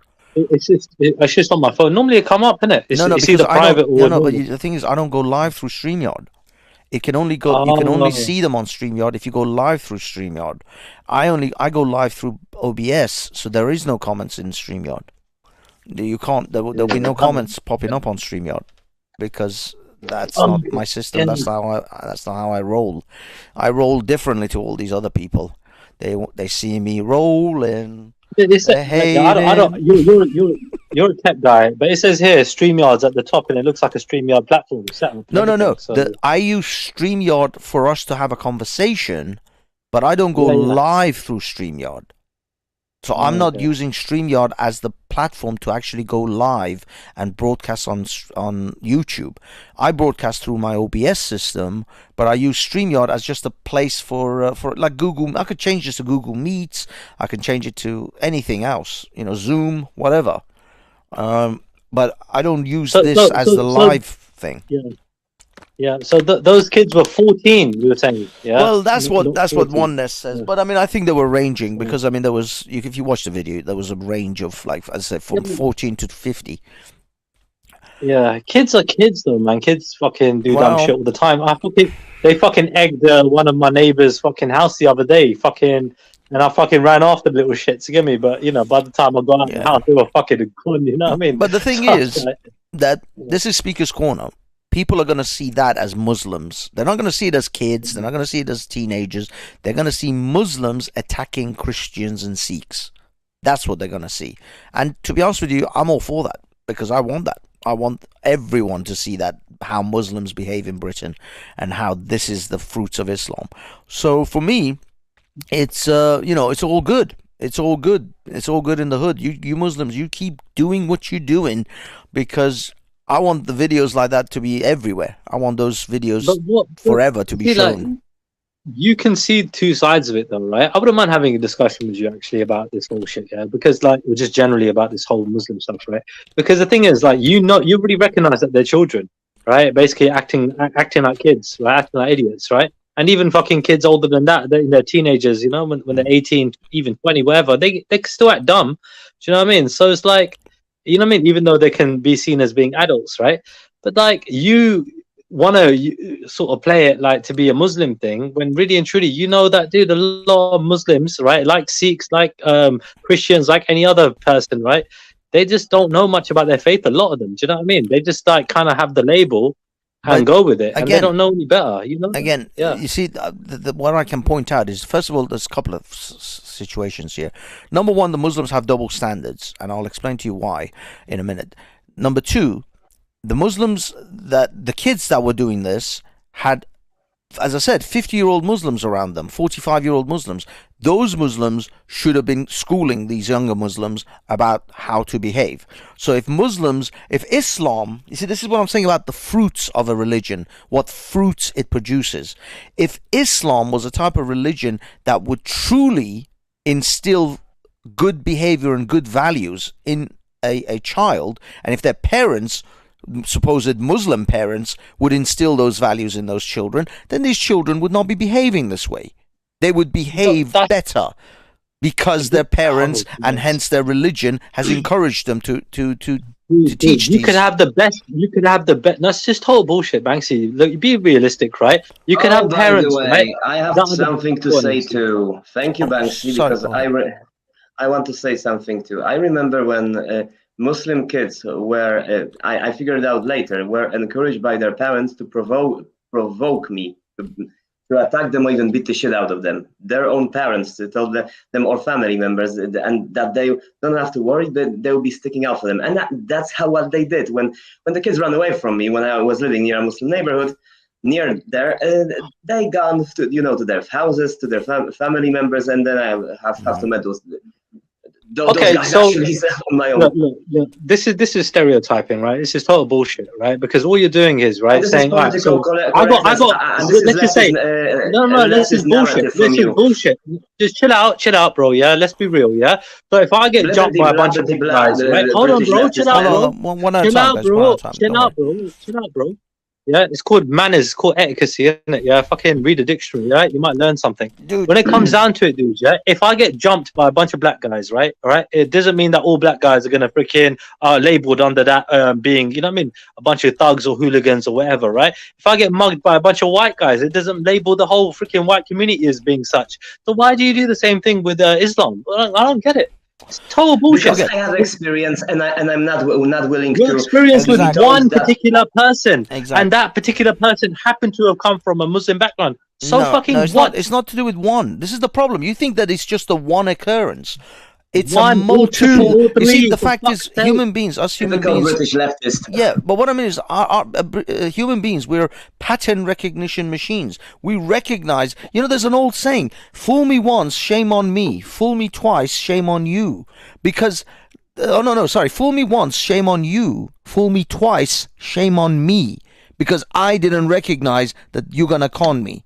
That's the whole point. You have to recognize that once something happens more than once, then it's a pattern. Then something else is in play. Why are these people continuously doing what they're doing? What is the motivation behind it? Who is teaching them? Why are the older Muslims, the more educated, the better scholarly Muslims, which are literally Dawah teams who go to Speaker's Corner, why didn't they come in and interfere with this and stop this from happening? When other Muslims who should know better, who do know better, don't do it, then they are passively or actively condoning this behavior.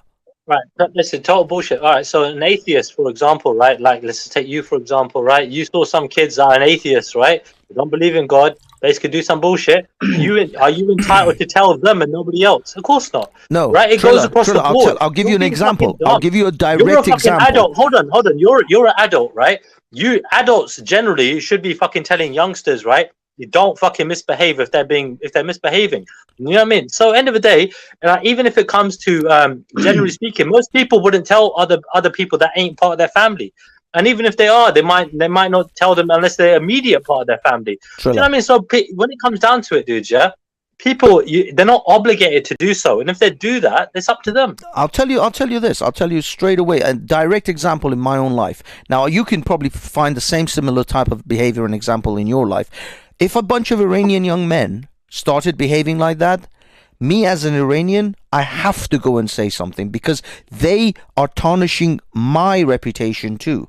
Because I'm an Iranian and I will be lumbered with them, and everybody will look at them and go, "This is how Iranians behave in Britain." Are you fucking insane? Absolutely, are you insane? Absolutely. When Iranians behave badly, all of us Iranians are affected by it, and so all of us Iranians, it's our responsibility to correct any bad behavior from another Iranian in this society, because we're a minority group and we will be lumbered with them if everybody sees Iranians behaving that way. And you should see that in the Sikh community too, and you do, and there are Sikhs who do take that responsibility seriously and do correct bad behaviors in the Sikh community, but you don't want to acknowledge that. There are plenty of elder Sikhs, there are plenty of well-educated Sikhs who come to the park, and they actually tell Raj off about some of his behaviors. Great, good. That's good. Look, okay. Yes. One thing you condone that. You're all about that. It's all good when they're correcting Raj, right? But you don't want Muslims to correct other Muslims. No. Look. Hear me out. Yeah. Look, I've always said, yeah, right, that basically, right, you should sort out your own backyard, right? You should sort out your own house. You get me, right? So I've always been advocating for that. And look, you gave a good reason. Your second reason as to why, in terms of being a minority, and you don't want to be looked at in a bad way. I totally understand that.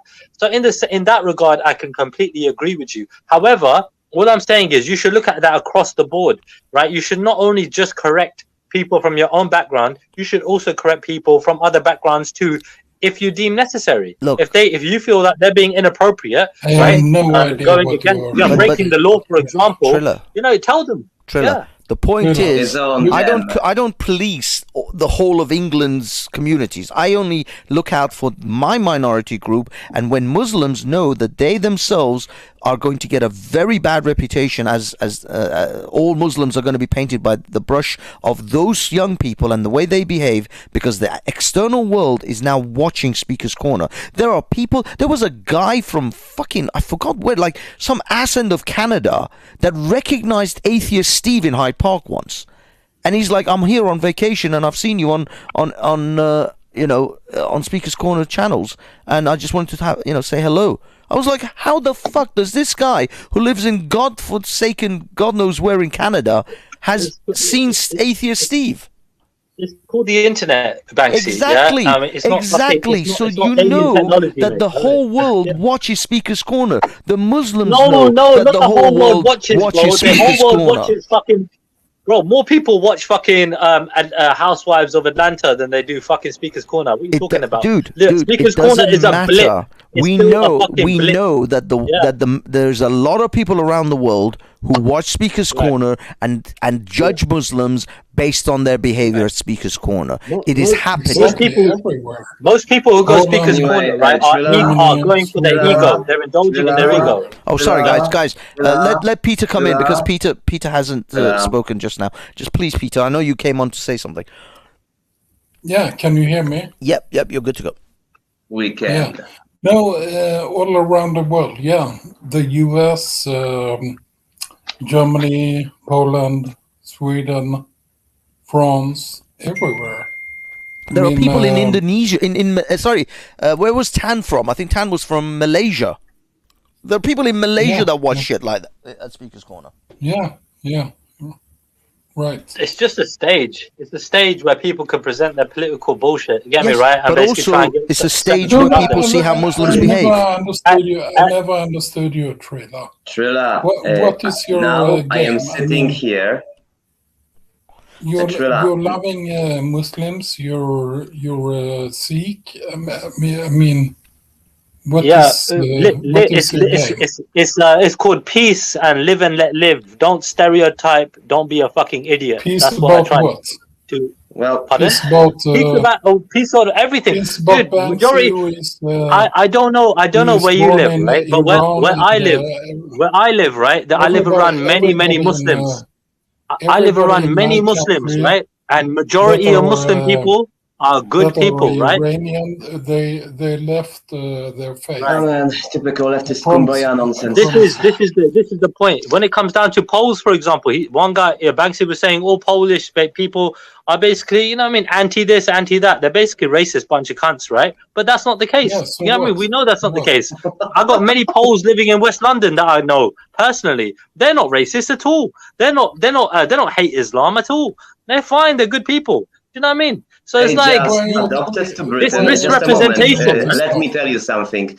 They're just adopted to the British way of communication. No, dude. No, I've got family friends like I've got friends that I've got married. I've got friends that are married to Poles and Ukrainians and all sorts. Give me people in Europe, that are from an Indian background, right?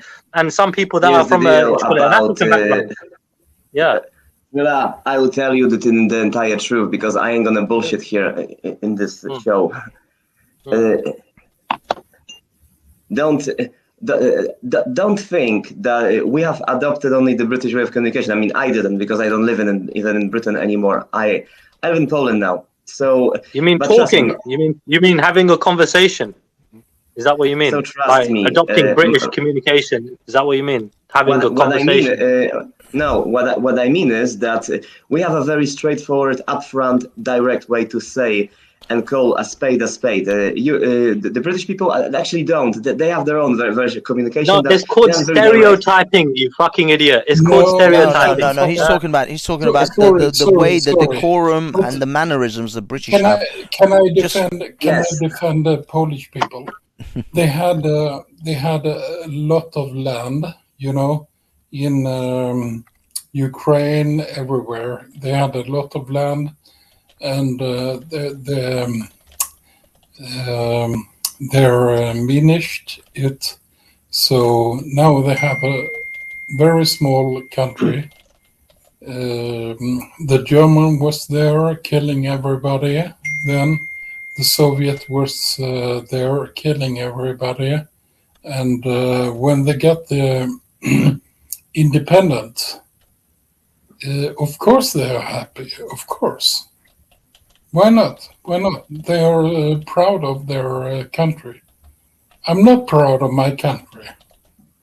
We never did anything. But Polish people, I can understand they are very proud. You know, the Poles, right, were treated like shit in Britain, right? You know, when their RAF, right? So their pilots, right, who basically even chose to fight in the World War, right, under Britain, right? So like in Britain, they were treated like shit. Right, the British people were basically being, you know what I mean, hella bad to you guys, right? And again, it's not the first time, but we know that's wrong. Does that mean all British people are like that? Of course not. There's dickheads everywhere, bro. The communists. Please calm down for a moment. I didn't say that all British people are that, or all Polish or Muslims or whatever. No. Yes, thank you. You have mannerisms on average that differs. Okay. No average, bro. Bro. We're talking about a fucking tiny minority of fucking people from every community that have to be assholes. I will prove you that. I will prove you that we are different. Then come to me to the table and try to outdrink me. Okay, that's only one way to prove you that. See again. Drinking is not a fucking sport. Yeah, I will beat you in other fucking. It is in Poland. Yes. Well, you know what? That says a lot about. They're trying to get it into the Olympics. So there will be Olympics. We have to only take down the Russians and fight everything. I drink within my limits. I drink for my own pleasure. Right? It's up to me how much I choose to drink. You know what I mean? So it's not. I don't fucking drink as a competition. I did that once, yeah. I did that once, yeah, when I was a teenager, and we got totally fucked up, yeah, that day. We just kept on trying to outdrink each other, and we were both pissed. We had a great time, but never again, because I've never picked up that bottle of alcohol ever again. That particular brand, that was Southern Comfort, because I just got sick of it. Drank so much of it. Disgusting now. Too sweet. No, I have to say that because I will be not nice about it. Banksy, is this the how to say it? A brain of an average Brit on leftism in the country? You know, the way they want to deny reality of the things, because that's how I see it. Yeah, I mean, I hate the Labour, but by the way. Dude, you're the only one denying fucking reality. You're denying the fucking actual progress that is inevitable to happen. You're the fucking less than 1% of a fucking peoples, or around the world that basically believe in something that fucking is inevitable, right? It's like you fucking wanting to fucking. Yeah, I mean, come on, nationalism is not going to fucking happen. Do you know what I mean? Right? In this country, a majority of other countries, and any country, just be surprised how maybe in yours, are protective of their national identity, dude. Nationalism is not something that's just wishy-washy. This is as ingrained into humanity and people as religion, as all of these other identities. I think you're gonna these people, these globalists who are trying to make out as if your nationalism doesn't matter. They're gonna hit a wall soon. They're gonna hit. It's not about your nationalism doesn't matter. But see, it's about integration, Banksy, right? To stop conflict between that's people. The thing. Innocent people are being hurt all around the world. This is the problem. Right? Nationalism has stopped wars. Nationalism in itself has stopped wars because people are like, look, you and I live different lives with different rules and with different sets of morals and ethics. We can't live together. So you live over there and I live over here with my rules and my set of beliefs and ideas. The greatest example is the divide between the Islamic world and the Christian world. The Christian world cannot coexist with the Islamic world. Well, give me an example, right, of where nationalism, where it stopped wars. Go on. What do you mean where it stopped wars? Literally with as I said, with things like the Crusades and the German Hitler machine. Dude, we're talking about now, you fucking Nazis, idiot. We're not talking about hundreds of years ago. The Nazis, dude. Only in the last century, the Nazis were stopped by nationalists, by people who said, no, you can't come into my country and tell me how to live my life, no matter how much you want to. Opened up the doors. World War II opened up the doors in terms of like fucking when they were defeated, right? You know what I mean? Again, migration all over the world, right? So if anything, the only good that came out of it, well, to an extent, sure, it did. Certain globalists try to make out as if it's a good thing for everyone to go everywhere and live wherever they want, whilst in reality, most people are actually not like that. Most people care about their country and their people and their society, and they don't want to share it with other people. Most people don't want to. Fuck them. I want to go and share it with them, Banksy. You want a Swedish bird. You want a blonde bird. Listen, I want a blonde bird. We're going to Sweden. Fuck what they think. I know you. I'm trying to give you an example. I'm trying to tell you about the reality of the human condition, and you're trying to obfuscate it with some fantasy of the globalists that have created. It's not a fantasy, bro. You are living. You can't have your cake and eat it, bro. Dude, in every human society, there has been nations. The Red Indians had the Sioux nations, the Apaches, and etc., etc. The Europeans had their own segregated nations. The Middle Easterners did. The Indians and the did. Indians, the Chinese, the Indonesians, the Japanese. Every corner of this planet, nationalism has mattered. I want to hear from this new person. Like, this is not a verse. She's a lovely, and highly educated lady. So do not underestimate this lady in any way. Such a long time. I want to also hear from you. Yeah, you guys. Hi guys, how's it going? Hello. Yeah, I see that you had that topic initially. I thought it was interesting because you were saying, okay, so what the topic is that about Mohammed and the age of marriage and everything else, right? And yes, that was my original conversation. Absolutely. And about well, it's disputed, I guess, but it's really disputed amongst minority factions. The majority agree that she was married at 6, and then it was actually consummated at 9. And so the majority agree to this. They have different reasoning for it, justifications, etc. But what I find interesting about this is that when you made the comparison with what's going on, mainly in the West, obviously, exclusively in the West, actually, throughout certain parts of the West, where there's a certain level of depravity that's being pushed on children and this conditioning that's happening and taking place this time.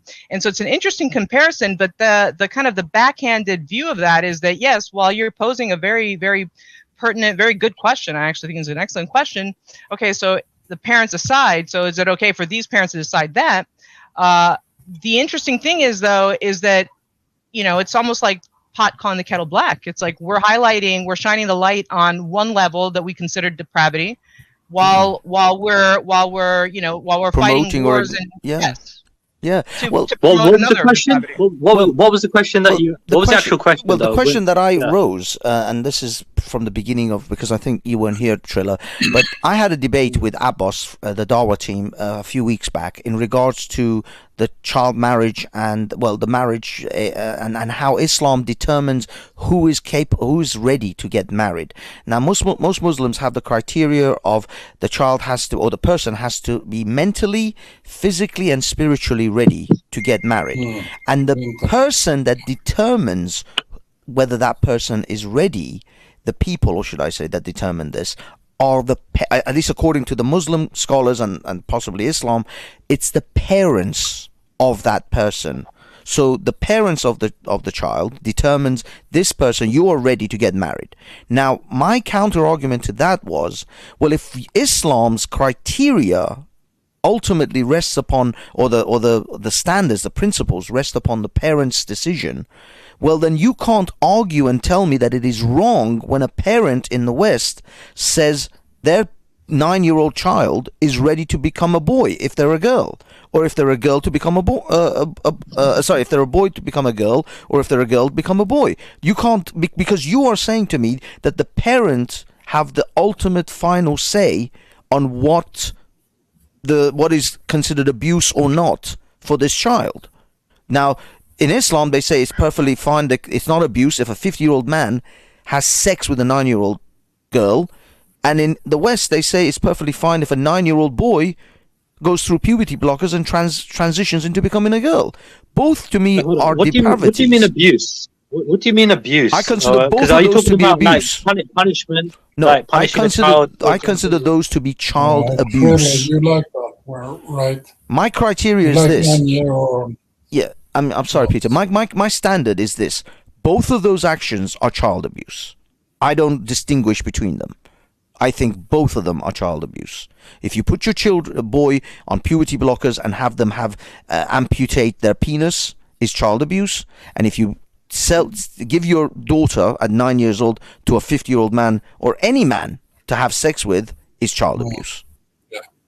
There's no distinction. But that's their custom, dude. Like, end of the day, fucking tribes in Africa, for centuries have been fucking doing what they want to do. Yeah, people do horrific things. People do horrific things. The issue here, just to let you know, the big issue here, and actually, I would even, as much as I detest, Islam and what it stands for, and the example of Mohammed, the difference is, I do have to say that in this particular case, actually, Muslims have more of a leg to stand on, because they're doing it supposedly because of their God. They believe that this is what they're supposed to do, because this is what their God has prescribed, or what actually Muhammad prescribed in the name of whatever Allah. And so that's one leg. The other one is actually more sort of laissez-faire, more sort of like freestyle, if you want. So in this instance, I would almost say they have, I do consider them both to be depraved, but I do think that they have more of a leg to stand on in this particular instance. Nada, I will pose this from their view, this counter argument for you. I actually think they both have dogmas, and they're both following a religious style dogma. Now, the Muslims attribute that dogma to Muhammad and Allah, whilst the progressives have their own dogmatic, almost quasi-religious belief in progressivism. And progressivism. There is nothing wrong with being dogmatic. No, there's a lot wrong with being dogmatic. No. There is nothing. Huge amount of things about, because dogmas tell you can never be wrong. Now again, but this is where you are challenging ideologies like Sikhi, for example, because Sikhi is quite dogmatic in this. Certain things you just cannot change. That is why I don't like Sikhi. Well, what do you thought I'm somehow on the side of Sikhi? Clearly, certain dogmas are obviously are not okay. I mean, if something is depraved, it's depraved, regardless of where it's coming from. So that's where people need to. What do you mean depraved, though? What do you mean depraved? Because the thing is, hold on. I think it's depraved to chemically castrate a little boy. I think it's depraved to send off a 9-year-old girl to be essentially raped and violated by a grown man.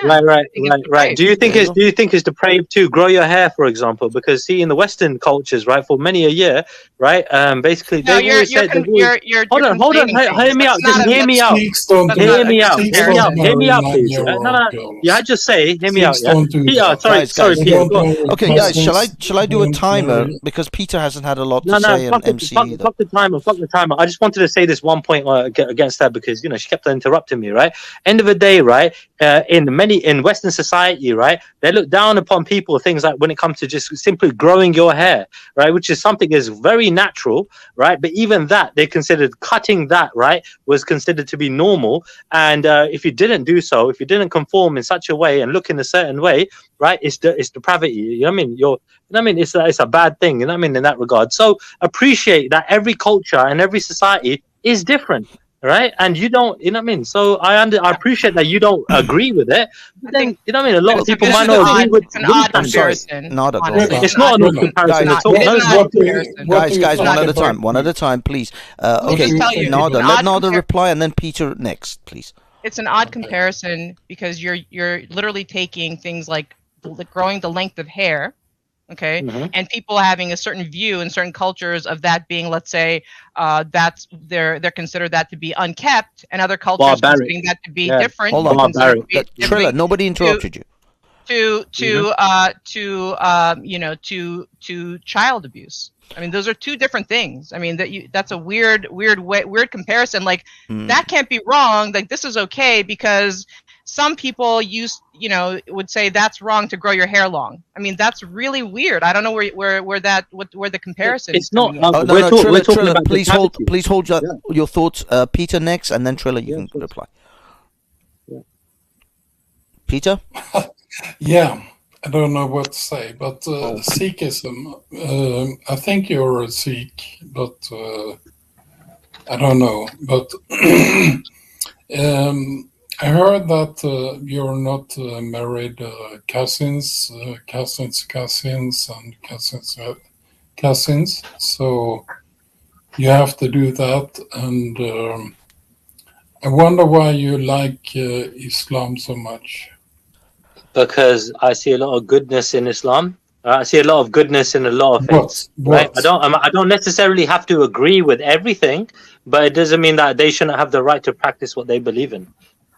Okay. Just a moment. I will finish short.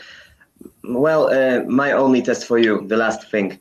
I hope that you don't see any goodness in Marx, socialism, and communism, because if you do, we are enemies from this moment. There's a little bit of goodness in everything, mate. All right, or if it's in some more than others. We have to be enemies because if that would be depending on me, I would be killing people like that. I hate communists with a passion. Please, what is good in Islam? No, dude, there's a lot of good in it. You look at the history of the basically what the Muslims had to endure, right? You know what I mean? They were persecuted for many a time, right? Especially when Prophet Mohammed basically, fought many battles against the Roman Empire, for example, right? Like, for example, that's just one example of many. That's right. Muhammad never fought against him. Muhammad was dead before the Muslim expansion began. Okay, then after his lifetime. Sorry, I think you're right. My history is really bad. He wasn't persecuted by anyone except Arabs. The only people that Muhammad was persecuted by was the Quraysh of his own people, because he started spouting these delirious crap, and he started trying to make them into leave their pagan religions and come to Islam, and they didn't want to do that. And so he went to war with them.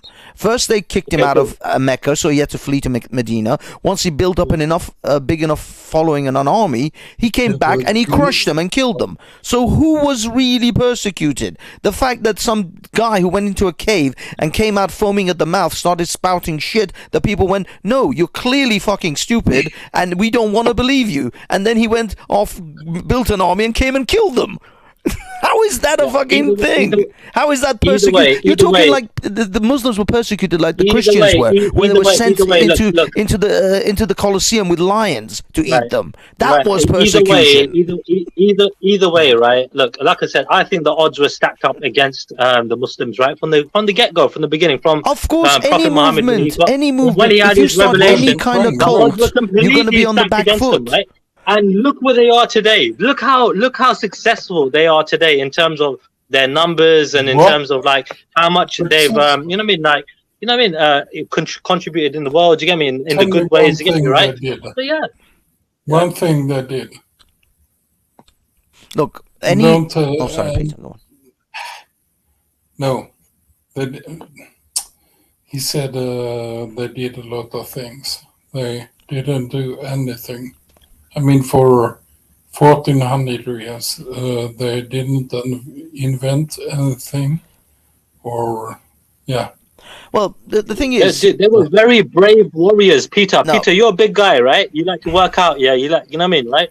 So, end of the day, you know about being brave, yeah. They're very brave people. They're very. I'm inspired by their bravery. They were exceedingly vicious and barbaric in their warfare. They were waiting for them. They were waiting to be like 10 in 1 people. Yeah. But Triller, have you ever heard me read the letter of Yazgard III to Omar bin Khattab? The letter that they exchanged with each other. I did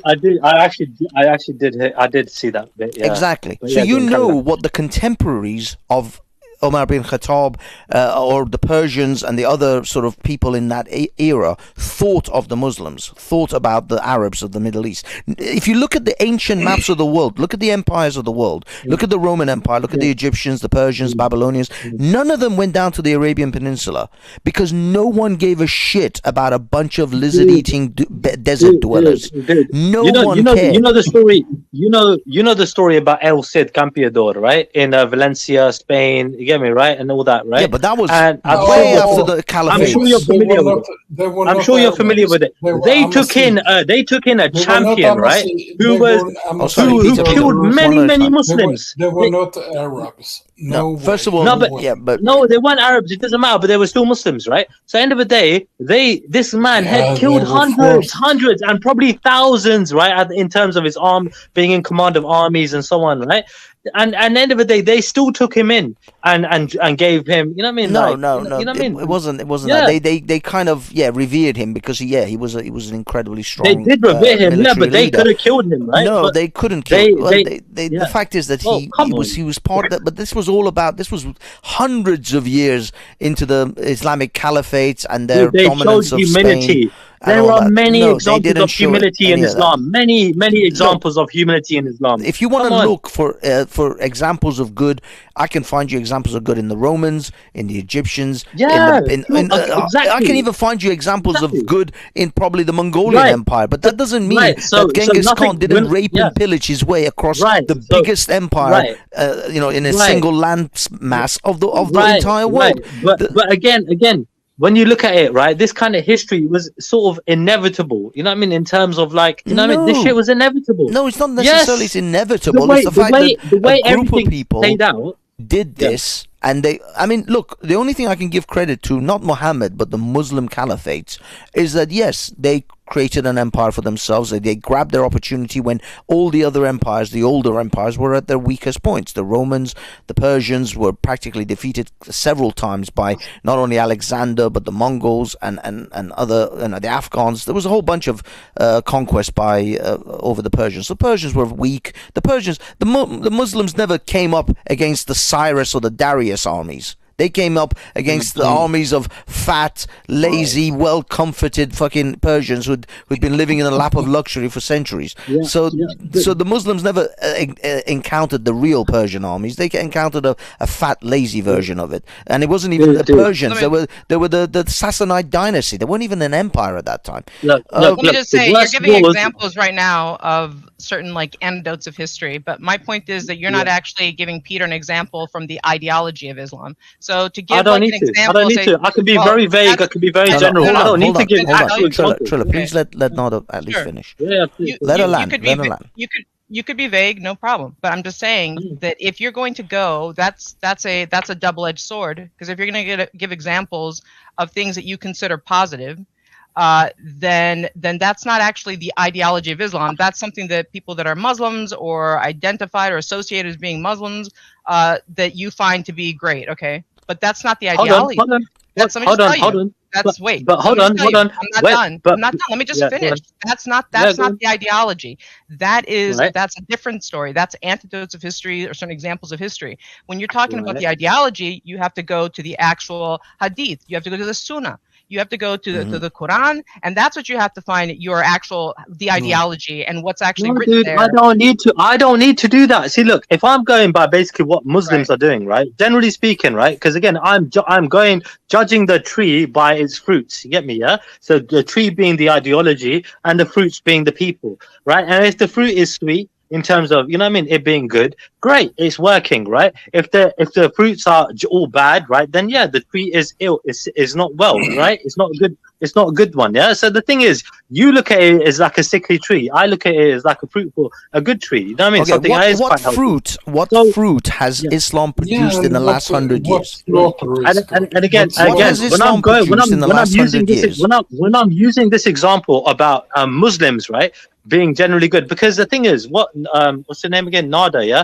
What you were saying is like, I'm talking about the Muslims because they represent Islam, to me, right? And end of the day, I'm going by what the majority of Muslims are like in the world, and they are peaceful, hardworking, good, honest people. You know what I mean? So, but Muslims are better than their religion. That's why. because their religion isn't as good as they are. Yeah. That's the Yeah, I difference. believe Their it. I religion agree. isn't Most as peaceful as Muslims are. Most Muslims are better than Muhammad. That's true. Exactly. It's better. They are better in morality and ethics than their own prophet. Their actual ethics is better than their prophets, because they're not marrying 9-year-olds left, right, and center. If Muslims were truly following in the steps of Muhammad, child marriage would be through the roof in the Muslim world, because they would actually have to follow Muhammad's example. They would marry their sons' wives. They would encourage their sons to divorce their wife so that they can marry them. That's Muhammad's example. Dude, look, in this country.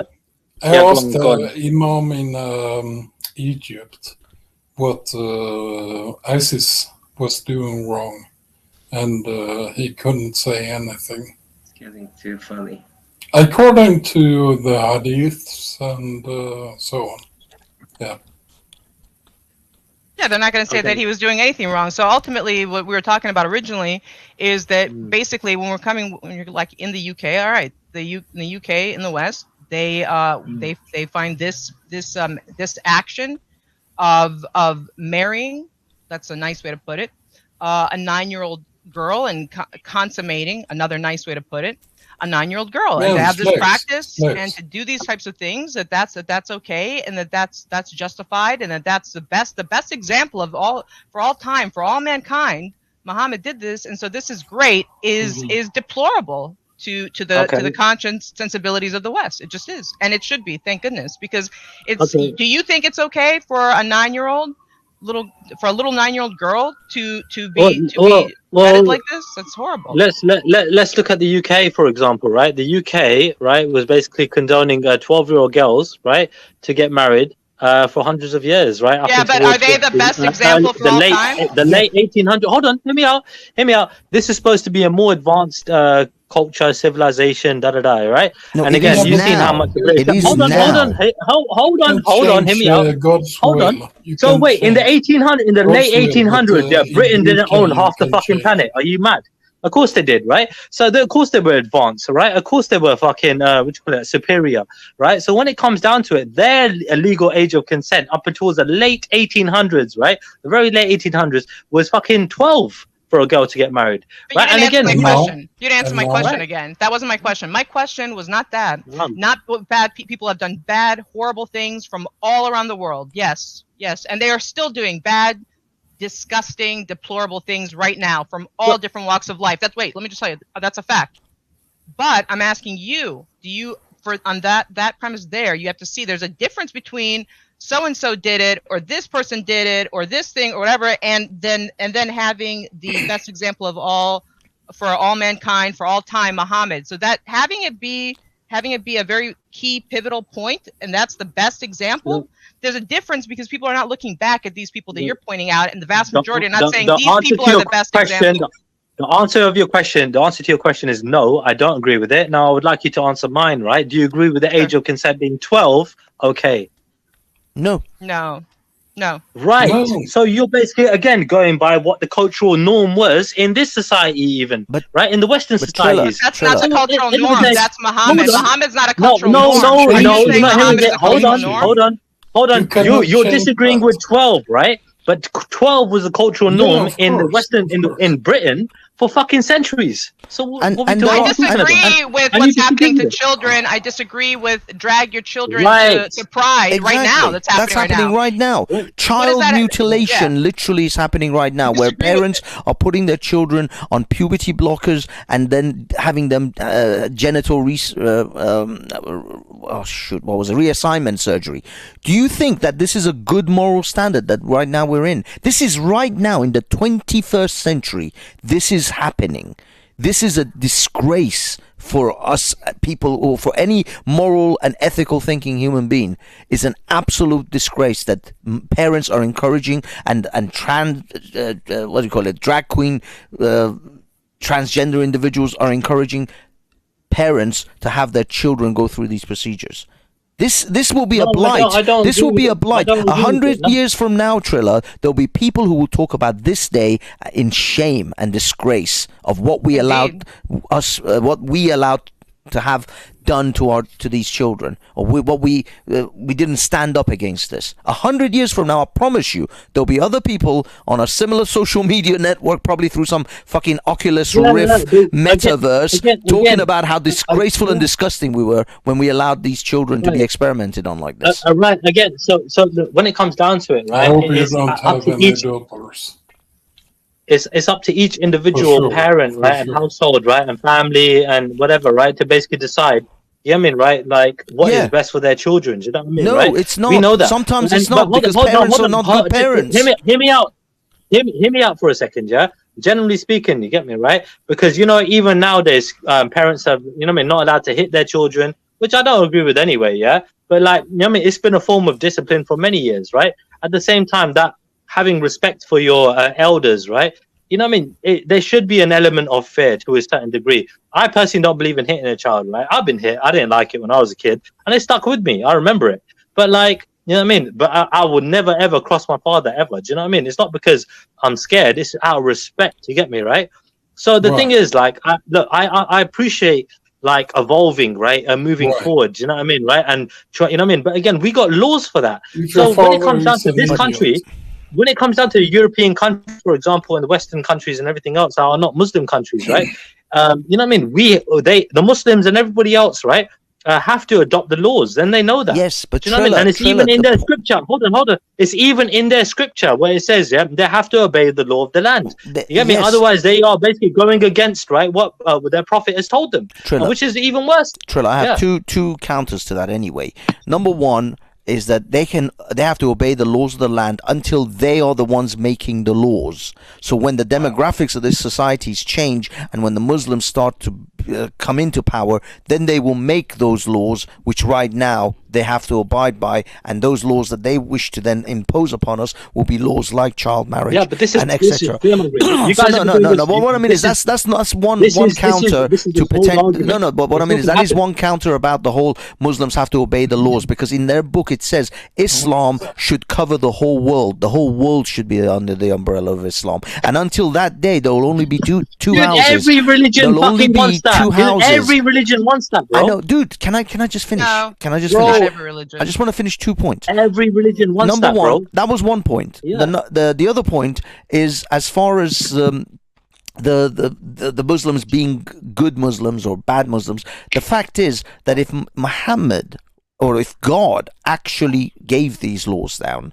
then God would have known that this was going to be wrong in a mere 1500 years. And by the way, for an eternal being, 1500 years is like 2 seconds for us. So God should have known what is going to come and how incredibly bad this is going to be. The repercussions of that act at that time is going to reverberate throughout history, and there will be thousands, if not millions, of children who would have gone to their 50, 40, 60-year-old husbands' beds at the ages of 9, and that the suffering that has caused for the last 1500 years for me is unimaginable. So when you say to me that this is, just for the cultural thing, it's not. When it comes to Muhammad, it's not a cultural thing. It's not a thing that happened at that time, at 1500 years ago. It is a thing that has started at 1500 and it's going on today. And that's the difference between Muhammad and British government's age of consent laws, because we are human beings. We know we've got flaws. Banksy, I'm sure that you're like me and you don't agree in this day and age about child arranged marriages, right? You know, when children are arranged to be married, even from birth, you know what I mean, right? They're arranged to be married, right? And you might not agree with that, and I don't agree with it. But again, back in the day, that was a cultural norm. But this is right? happening where families now. would fix their children together. That is happening now. It happens now, but Muhammad is not a cultural norm. Muhammad is, according to Islam, the best moral example, the best example to follow for all mankind for all time. Exactly. Not just in that point in history. Today, Muhammad, his example applies today. So it's not back then or whatever. Okay. It's for all time. That's a difference. I've heard it before. I want to ask Trilla one thing, by the way, when he said that all religions want world domination. I agree with Christianity, I agree with Islam, but you really want to tell that to the rabbis or to the Brahmins? Really? or to the monks Dude, on the stupas. Are you mad? Wait, hold on. Of course that you think the Buddhas don't want Buddhism all around the world? Like, generally speaking, of course they do. They don't want to keep it constrained, you know what I mean, to just their own monastery. No, but do they want it to dominate the world? Do Buddhism have a doctrine of the House of War and the House of Islam? But there are ways of doing it, dude. There are ways of spreading your faith. Some people do it passively, and some people do it. No, you know what I mean? In other ways. Triller, whether a Buddhist wants everyone to follow and be guided by the Buddha, versus whether a Muslim puts a sword to your neck and says you either see the light of Allah in the reflection of my sword, or you will get my sword. Those are very two different things. You are literally comparing oranges with baseballs. Find me a Muslim, that agrees with forced conversion. I guarantee you won't find me any. Muslims that have got forced conversions. You fucking kidding me? Find me one that agrees with it. Hold on. Find me a Muslim that agrees with forced conversion. Find me one. Because they will all tell you that it's against Islam. So carry on with your bullshit. It is absolute bullshit. It happened. I'm not saying it hasn't happened. I'm saying that no Muslim agrees with it. No, you have the choice to die. You have the choice to die or to pay the jizya. Again, you're not responding to the question. The question was, find me a Muslim that agrees with it. Triller, I have it on video from Speaker's Corner where Muslims say you under Islamic Sharia you will get three choices. You either pay the jizya, you either convert to Islam, or you get executed. They are literally saying it on video nowadays. Banksy, I found it. Right. Banksy, I didn't know that. Okay. Banksy, I found a Muslim for him. Ali Dawah. Remember what he said? What will happen when Sharia will be the rule of the land? Exactly. Ali Dawah himself said about those who spread mischief in the land, the capital punishment will be applied to you, and we're proud of that. Yeah, I mean, and there's a problem with this. So, I mean, I don't know, Trilla. It doesn't sound like you really know too much about Islam, or really there. I mean, I know enough to know it's good. Yeah, in terms of them bad, right? Trilla. You're looking at it as like it's all bad, but like end of the day, what's your? Wait, hold on. Yeah. Hear me out. What's your counter to that? Like, what way of life do you recommend as opposed to Islam in terms of like that actually you follow or you would choose to adopt if you? Know what I mean? Whatever. What's an alternative? You think? What's the best alternative? Well, I'm a Christian. I'm Eastern Orthodox. So obviously, I believe I believe that Jesus is a much more superior, perfect example to follow. Of course, compared to Mohammed, even your most staunch atheist would agree. So I don't know. I really don't know what you're asking me. What would be better? Because again, see, you know that there's been a conflict here because between Islam and Christianity for God knows how long, right? So when it comes down to it, for hundreds of years, right, you've been at each other's throats, and even till today, you're the most dominating faiths out there, right? And you both have a lot of money backing you. You know what I mean, right? They got their money, you got your money, right? And this is why you guys are so big. And obviously, you know what I mean, going by birth rates and everything else, you guys are going to exceed every other faith, because your population is already so high. So when it comes down to it, you know, Christianity, people have gone against it just as much, you know what I mean, as you guys are going against Islam. Do you know what I mean, right? And so at the same time, you know, whether you believe that's the ultimate truth, that's up to you. But if somebody was to tell you all this stuff about Christianity and all this stuff about, you know, all the bad things, you get me, about it and this and that, right? How would you feel? How do you feel about it when people do that? All the time. I know they do. Banksy, I'm not asking you. Banksy, I'm not asking you. Banksy, shut up, man. I'm asking the lady. They do all the time, just like you said. Banksy, shut up, man. You have to understand they do. They go after Christianity all the time. Christians are the Who's they? I'm asking you. How do you feel when they do that? I'm asking you a question. Christians are the most persecuted group globally today. They're the most persecuted faction are Christians around the world today, to this day. I'm asking you how you feel when people attack your faith. How do you feel? I obviously I'm not super excited about it, but I believe at the same point in time that I hope that they can get educated, they can learn. I hope that they can understand, but I don't want to subjugate them into it. You see what I'm saying? So you believe that Christianity is the ultimate faith. That's basically what you believe in, right?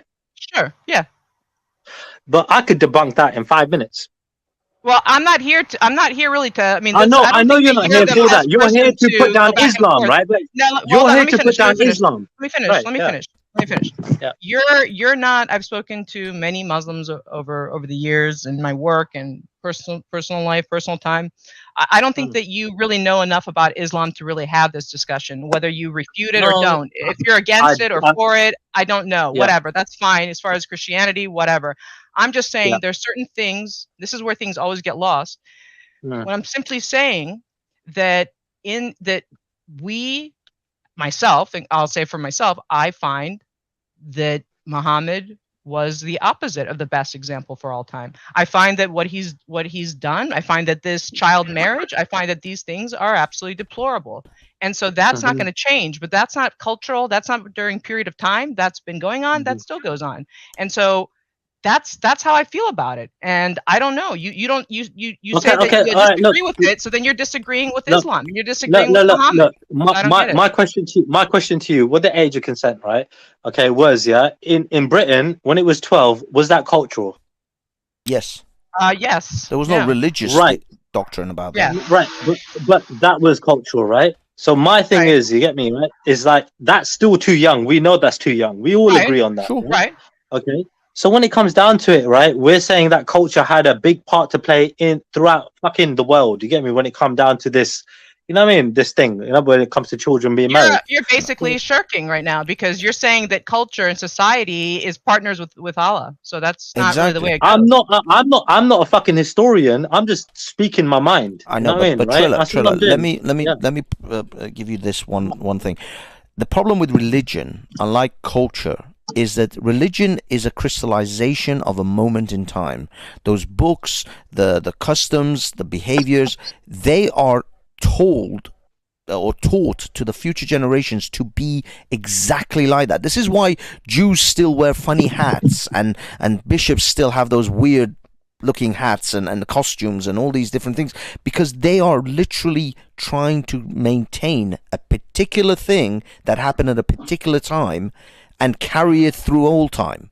They're not there to shuffle and change. Societies do, and that's why Muslims, again, I'll go back to the original thing we said, Muslims are better than Islam. They have better ethics and morals than Islam because society has moved on, and Muslims having to live in, especially Western societies, are forced to move forward. They can't, because they can't stay with the Muhammad's kind of ethics and morals. It's in their Quran. It's in their Quran. With all due respect, it says in their Quran they have to obey the law of the land. Yes, but what otherwise, going against it is like disobeying. Not doing so is disobeying the Prophet. Trilla. Which is like what I'm trying to tell you is that if Muslims had an opportunity, and this is an example of places like Afghanistan with the Taliban or Iran, when Muslims get into power and they want to go back to their traditions, they go right back to that 7th century behavior. They don't stay with the 21st century codes of ethics, because they still believe that the 7th century codes of behavior and ethics were better than, they are superior to modern day ones.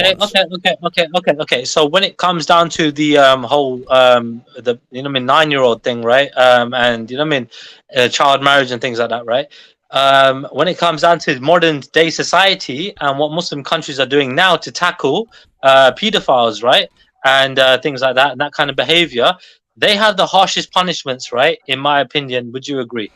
Islam has brutal punishments across the board, so it doesn't matter. But the fact is, how much of that do they exercise? The point isn't. But Trilla, it's not. The point isn't. I can have a punishment for a crime that will skin you alive. We'll say, if you do this crime, I'll skin you alive, but I will never find anyone guilty of that crime. Is that really finding? Is that really a punishment? Exactly.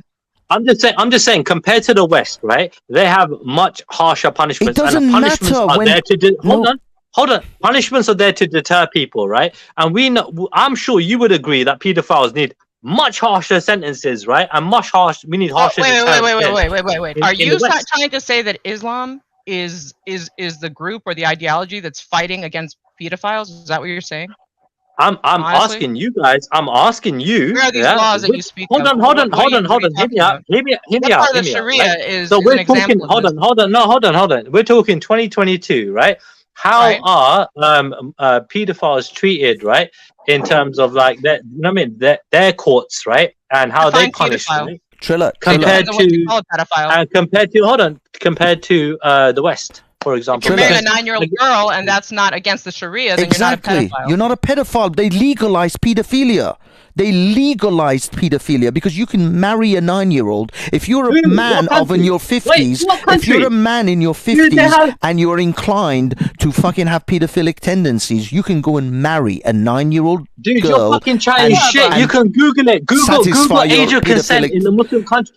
Bro, Google age of consent, right, in Muslim countries, and you will see that Muslim countries are like mostly all 18, if not above. Some are 21, I think. You see, this is the problem. You missed it. You and there's no sex before marriage. You can't see the forest because of the trees. And there's no sex before marriage, right? They don't allow. You can have Luca, and you can also first of all, but that's not the point. That's not the point. The fact is that you do know that you can still marry a 9-year-old in Saudi Arabia if the parents consent.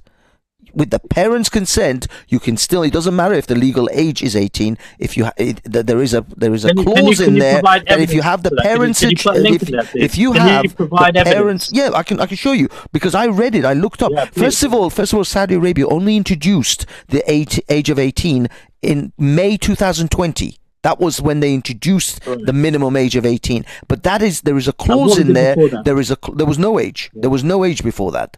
But there is a clause in that in that law that says if the parents consent, there is no age limit. As long as the parents consent. With the parents' consent, there still is no age limit. Only without the parents, if you want to marry a girl without a parent's consent, she has to be 18 and over. That's how it's implemented in Saudi Arabia. Hold on. Hear me out, yeah? Hear me out, yeah, with this, yeah? I'm going to talk about this, yeah? Because, see, when I was listening to people talk about Sikhi, which I knew nothing, I know hardly anything about, when it come down to their age of consent, it's not mentioned either, right? So, you get me? Because, again, right, they're going by cultural standards, right? Cultural norms, you get me, right? And the age of consent, generally speaking, would be about 18, right? That's basically what it would be at the time. But see, this is the thing. Not everything is mentioned. So when it comes down to it, again, I'm talking about an ideology compared to what the law is saying in a certain particular country. So it's a bit of a, not a great comparison. But still, all I'm saying is some things are just not always clear. Do you know what I mean? So because Sikhi is more of a spiritual thing anyway. I'm not trying to just go on a Sikhi thing, yeah. But like, all I'm trying to say is, dude, it doesn't have to mention everything. Some things are just more common sense. But anyway, carry on. Okay, sorry. Let me just. I do apologize, everyone.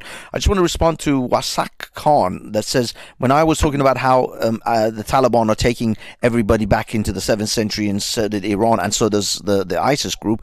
And he says, you're a liar because they are still using phones and TVs. This is the problem about idiots who don't know history.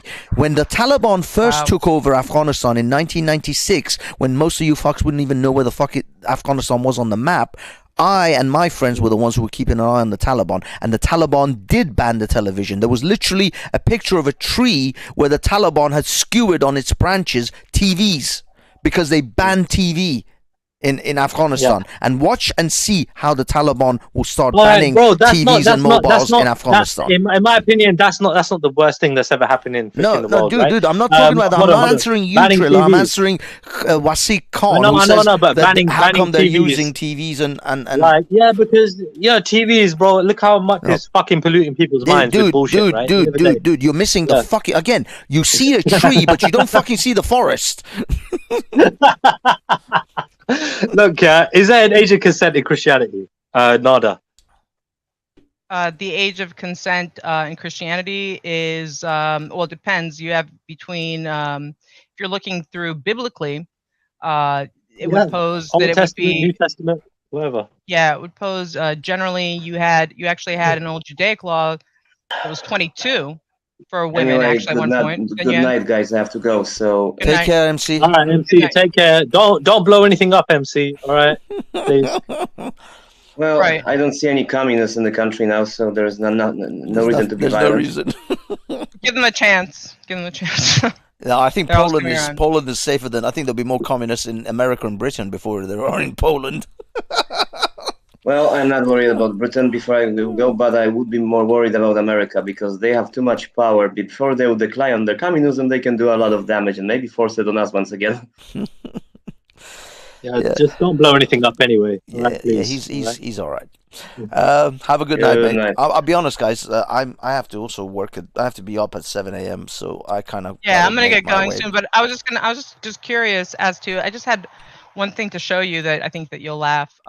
If you start at like a minute and 30 seconds. Oh, you want to? There's this video. You it's from share? Yeah. Okay, sure. By all means, do you want to share your screen or do you want me to share it? I'll just post it to you. Let me see if it conveys God. right here, the link. Okay, if I have to share it's going to be a bit tricky for moi. Well, I mean, I can share it on the main stream. So Nada, sorry to do that, right? But like, back to that question, right? So Jesus didn't actually say, because again, I don't find Jesus's words pretty much anywhere in the Bible, right? I personally think that the closest you're going to get to Jesus's actual words is probably the Gospel of Saint Thomas, which isn't actually recognized by the church, right? Okay. But end of the day, there is no age of consent. Jesus didn't say how old. You know what I mean? You should get married. Is that what you're saying? No, I didn't say that. I'm actually just trying to post in this link. 1 second. Yeah. Hold on. Okay. If you go in at like 1 minute and 30 seconds, go in there. What I wanted to tell you is there's this when you pose that question, there's that Sheikh Mohammed, at Sheikh Mohammed at Speaker's Corner, and he was talking to Colin, right?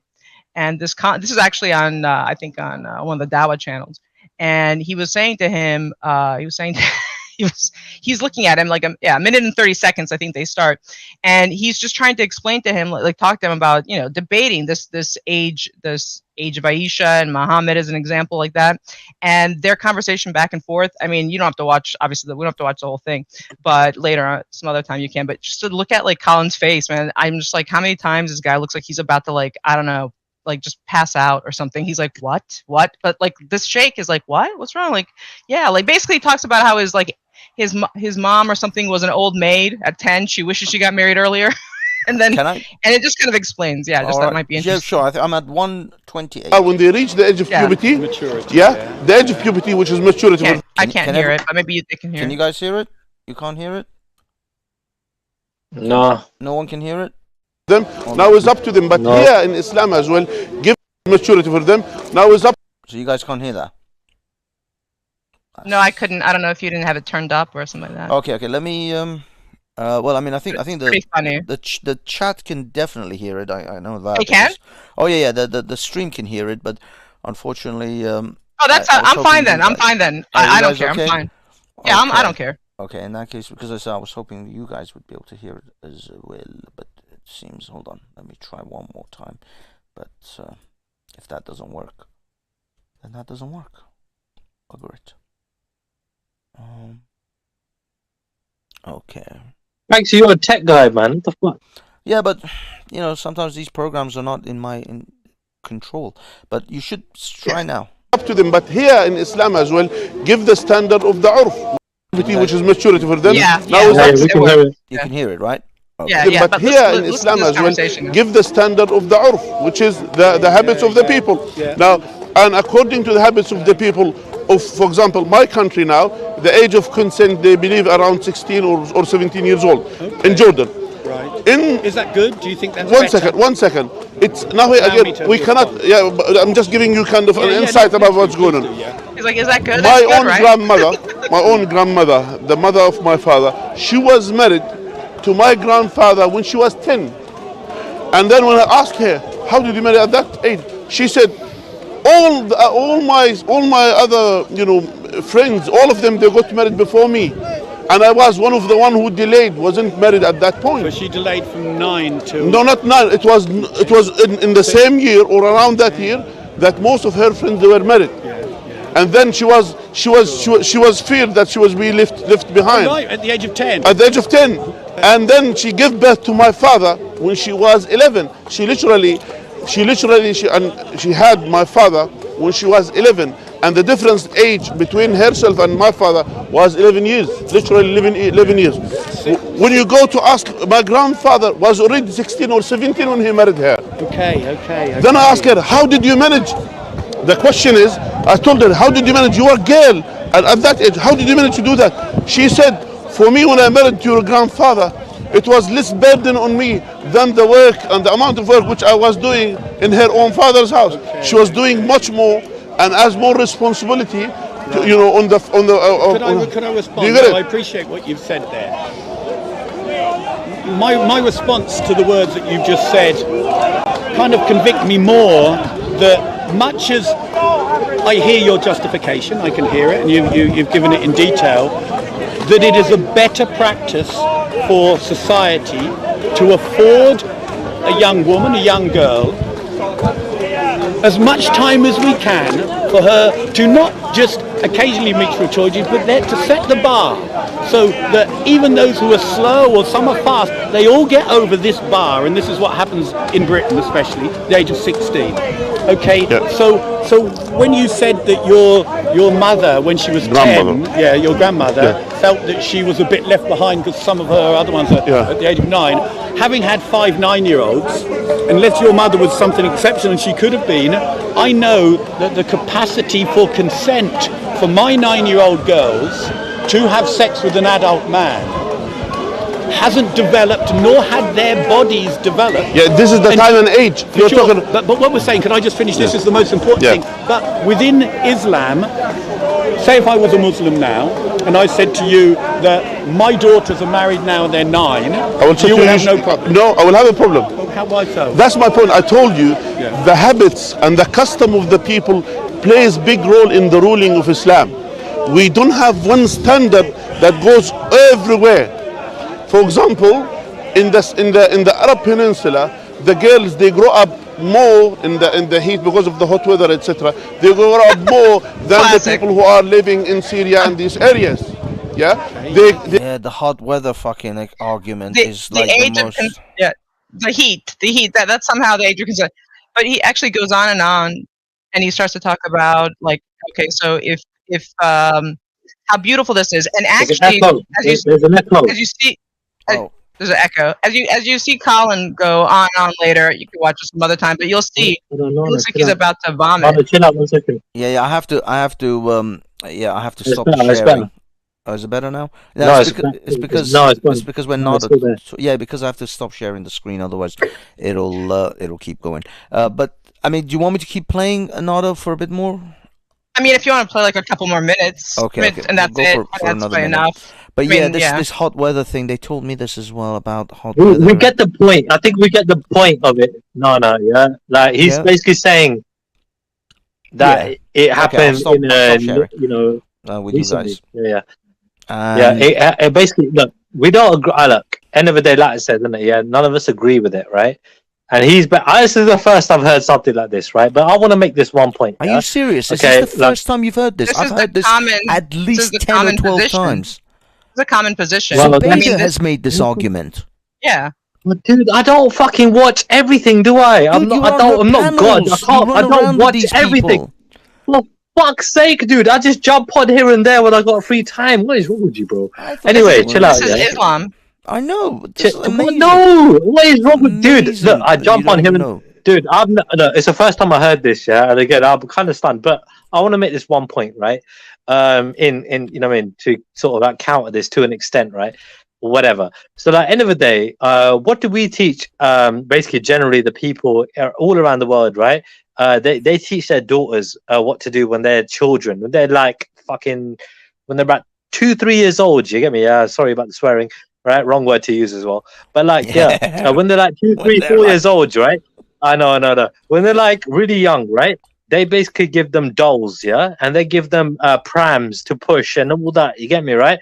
And it's weird. So they're prepping them, to basically, become mothers. You get me, right? Not to Don't mention you think that's a bit weird? Hold on, Banksy, 1 second. I want to hear from Nada because she's a woman, right?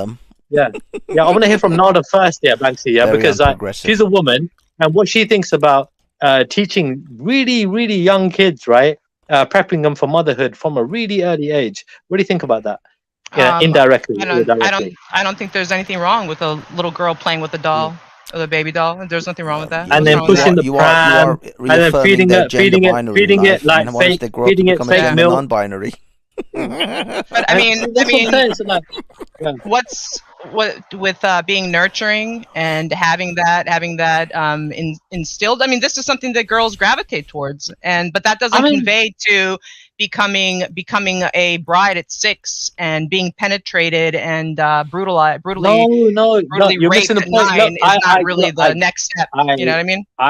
I get that you gotta add these things in, yeah, but the thing is, like, I don't have to add them in. They're facts, but you and do. that's why you have a level of maturity. No, I don't.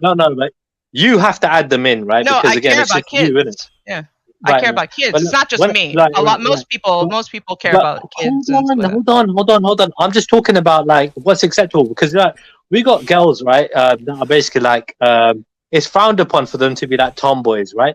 Taking up sports that are basically majority male dominated. Right? No, like, I don't think it's frowned upon. I don't think it's frowned upon. You're making things up. It's not frowned upon for girls if they want to play a sport. Hear me out. If you have a boy pretending to be a girl trying to play that sport. Hear me out, right? A lot of hear me out. A lot of girls, right? Okay, when I don't know if you've spoken to women in their like whatever, yeah, when they're in their like late 20s, 30s, whatever, yeah, they talked about with their childhoods, and they were like, oh, I was always a tomboy. I used to wear clothes like a boy. I never used to wear dresses. I used to wear jeans and things like that. Whatever, you get me? I used to wear like, you know what I mean? Like, I used to play football. I used to play with guns and not dolls. You get me, right? So you see this thing where the social norm was like, that's unacceptable, right? And so what do you think is acceptable? It's not unacceptable. Nobody thought it was unacceptable. Nobody thought it was unacceptable. No, of course they did. Oh my God, you're lying. You're fucking lying. I'm lying. Generally, it was frowned upon. Yeah. Generally, it was frowned upon. What time? Dude, it was frowned upon, man. You know what do you mean you don't know what I'm talking about? There are generally. Hold on. Generally, yeah, females. Right? Generally, females wear dresses. Yeah. Okay, can I finish? They don't wear. Trilla, allow Nada, please. But you're trying. I don't even know what you're trying to even. I don't even know what you're. I thought you were smart. I mean, Baxi said you were smart. No, I guess I'm dumb since you asked the question. Far more than you know. No, I'm probably very stupid, and I just don't really know what point you're getting to. If you're asking me what I think about girls in dresses and being girls, and boys dressing like boys, I think that's great. I mean, I don't really know what you're actually asking here. Right. So again, I'm talking about the how it was frowned upon, right? In terms of basically women, right? Basically partaking in things that normally boys do, right? Boys wear blue, girls wear pink, things like that, right? But if a girl like wearing blue, and this and that, right? And a girl like playing football, a girl like playing with guns, you get me? Yeah, unacceptable. Hold on, hear me out. Yeah. It was unacceptable, right? So the thing, just generally speaking, they'd be like, oh, well, you know what I mean? Like, this isn't right. She should be playing with dolls. She should be basically, you know what I mean, feeding learning how to be a mother from a very early age. Why are, you get me, right? Children being prepped to be mothers from a nurturing, or to be nurturing from a very early age? I'm asking you the question. Why? Because being a female, yeah. It's natural to do so. What's wrong with that? What did you do when you were a child? What did you do? You're going all over the place. What did I do? What did you do? What did you see other girls do? Let me answer you. I climbed trees. I went fishing, but I also wear pretty pink dresses. That's what I did. Okay. And so what about the nurturing thing? My dad was fine with that, and so was my mom. Somewhat irrelevant. This entire line. I know. I don't get it. No, it's not irrelevant at all, because my point is, right? If society, Western society generally is prepping children to become mothers from a very super early age, from the age of like 2, 3, 4 years old, whatever, right? Like, why are they doing that? Do you know what I mean? Why is that the social norm? That's what I'm asking in Western culture. Not anymore. You haven't been keeping up with about 70 years of feminism. Yeah. Especially third and fourth wave feminism, which has actually been prepping women to become power career women, and I mean, to some extent, I would say to the detriment of Western civilization. I think you're avoiding the question. But the thing is, dude, you're saying why have they been prepping them? Why have they been prepping them to be mothers? Wait. So if girls are growing up and they're being girls, from a very early age, let me tell you, from the age of so I'd rather have girls play with dolls than actually get pregnant in the Muslim world. Yeah. I mean, just because we have, I mean, yeah. Are you actually saying to me, Triller, that the reason they give little children, little girls, Triller, let me get to this. Let me get to the end of this. Yeah. Are you saying that because in Western civilization or Western countries they allowed little girls to play with dolls at the age of, I don't know, 3 or 4 or 5, that was prepping them to become mothers at the age of 9 and 10? I'm not insinuating that at all. I'm saying, right, why, so what are you insinuating? Right, was Western, hold on, I am saying, why is Western culture, right, basically promoting, right, for children to be playing with young girls, for example, right, infants, yeah, to be prepping them to be mothers, yeah, by basically pushing prams and you know what I mean, right, you know what I mean, like having baby dolls and stuff like that. I'm so that when they grow up, one day they will have an idea, or they. But they ain't gonna remember anything from that age. Hold on, they ain't gonna remember anything from that age. They can also play with other toys as well, not just dolls. That as well. And they can grow up, and they can and enjoy their family, and they can grow up and learn how to be. Why at that age? Why at that age? Baby dolls. I'll tell you why. Triller, it's actually quite simple. When you can't remember. Triller, listen. This is a psychological thing. The fact is that they've done experiments where they put toddlers in a room with all different types of toys, and girls gravitate towards faces and boys gravitate towards things.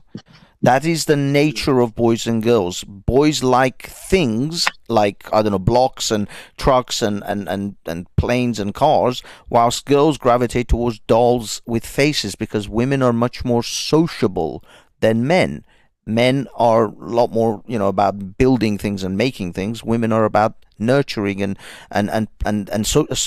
socializing with people. So girls gravitate towards dolls because dolls have faces. Boys gravitate towards trucks and cars because they are things.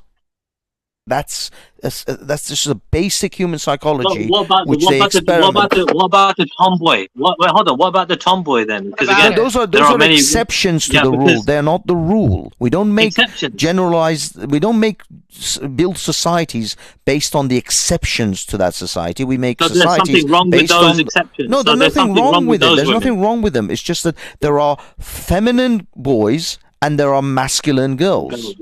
These are just these are anomalies that appear. Joe's asking why I don't know. Are you pro like some sort of non-binary sort of nation? Can I not ask a question? Can I not? No, I'm just wondering. Can we not? Hold on. Does there have to be a fucking point, yeah, all the time? Okay. Why can't there be a dialogue, right, with 2 adults, you get me, right, or 3 adults, right, in the room, let's call it, and basically just have a conversation about, because this is the thing, yeah, I know, I don't think you're adults, really, I think I'm the only one here. I know, but you're the only end of the day, I'm the only one here. Yeah, dude, it's too fucking late for you. My point is that why can't we just have a discussion about that? Yeah. Okay. Anyway, look, I get that it's getting late for you guys, but see, look, all my thing was asking a question without having a point. No, but the thing is, you ask the questions, but the questions, are they leading? Well, then, if you want the answers, then accept the answers that we give you, because an honest questioner will accept the answer that they receive. A skeptical or person with an agenda or a point that they want to push through will not accept the answer that is given and will then keep on pushing for something else. If you are continually asking the same question and are not getting the answer that is satisfactory to you, then you have either an agenda or you're asking the wrong question. I'll make it a clear question. I'll make it a clear question, right? Is it right, that we should, because again, I don't think everybody had a doll, you know what I mean, and to push in a pram and to feed, just ask the question. It's milk good. to, like, you know what I mean, right? I'm pretty sure, I'll get there, right? I'm pretty sure then that, all societies don't have that. A lot of people are more poor than rich and everything else, right? We're not all well off, like, you know what I mean, some people are. So, like, end of the day, is it right that we should be promoting that in this day and age? I don't know what you mean by promoting, but when you say that some people giving these toys to kids, when you say giving these kind of toys to kids, giving baby dolls. Got the question. Go ahead. Let Nada answer. Have as much money. You say that some people don't have as much money. Well, I could tell you that sometimes kids are just creative. Actually, even with having a doll or having certain toys and playing and hanging out with my friends in Serbia, me and my friends, we would make dolls out of a dried up corn, and we would actually make dolls because we had fun making them and putting on like little pictures and making them. So we had fun doing that. So it really wasn't about money. Where did that stem from? Where did that stem from? So did that stem from? You could lie about this. I don't know. You could be honest about it. I'd hope so. Why would I lie? Yeah? Did it? Might it have stemmed from you not having the dolls and others did, and you basically felt like you know what I mean, you wanted to do that, so therefore you made it. Let me answer. I had dolls. I told you I had dolls. I had dolls, but I also made dolls, and I also did all sorts of things. I don't know. I went fishing. I had fun. I played. I ran. Basically, were raised in a normal human household. Yeah. But you haven't answered my question. Should you have a doll or not? Okay, Triller, let me answer you. The reason Nada and most other girls who are actually in incredibly impoverished parts of the world, there are literally little girls in places like in African nations where they still take a bunch of sticks and will make human figures, because the basic psychology of females is that they are attracted towards people and faces. So girls tend to make dolls out of corn or sticks or whatever they have available to them, because they want to relate to faces, to human faces, whilst boys would probably take the same pile of sticks or corn and make a truck out of it, or make some plane out of it, or something completely inanimate object out of it, because it is a basic human psychology.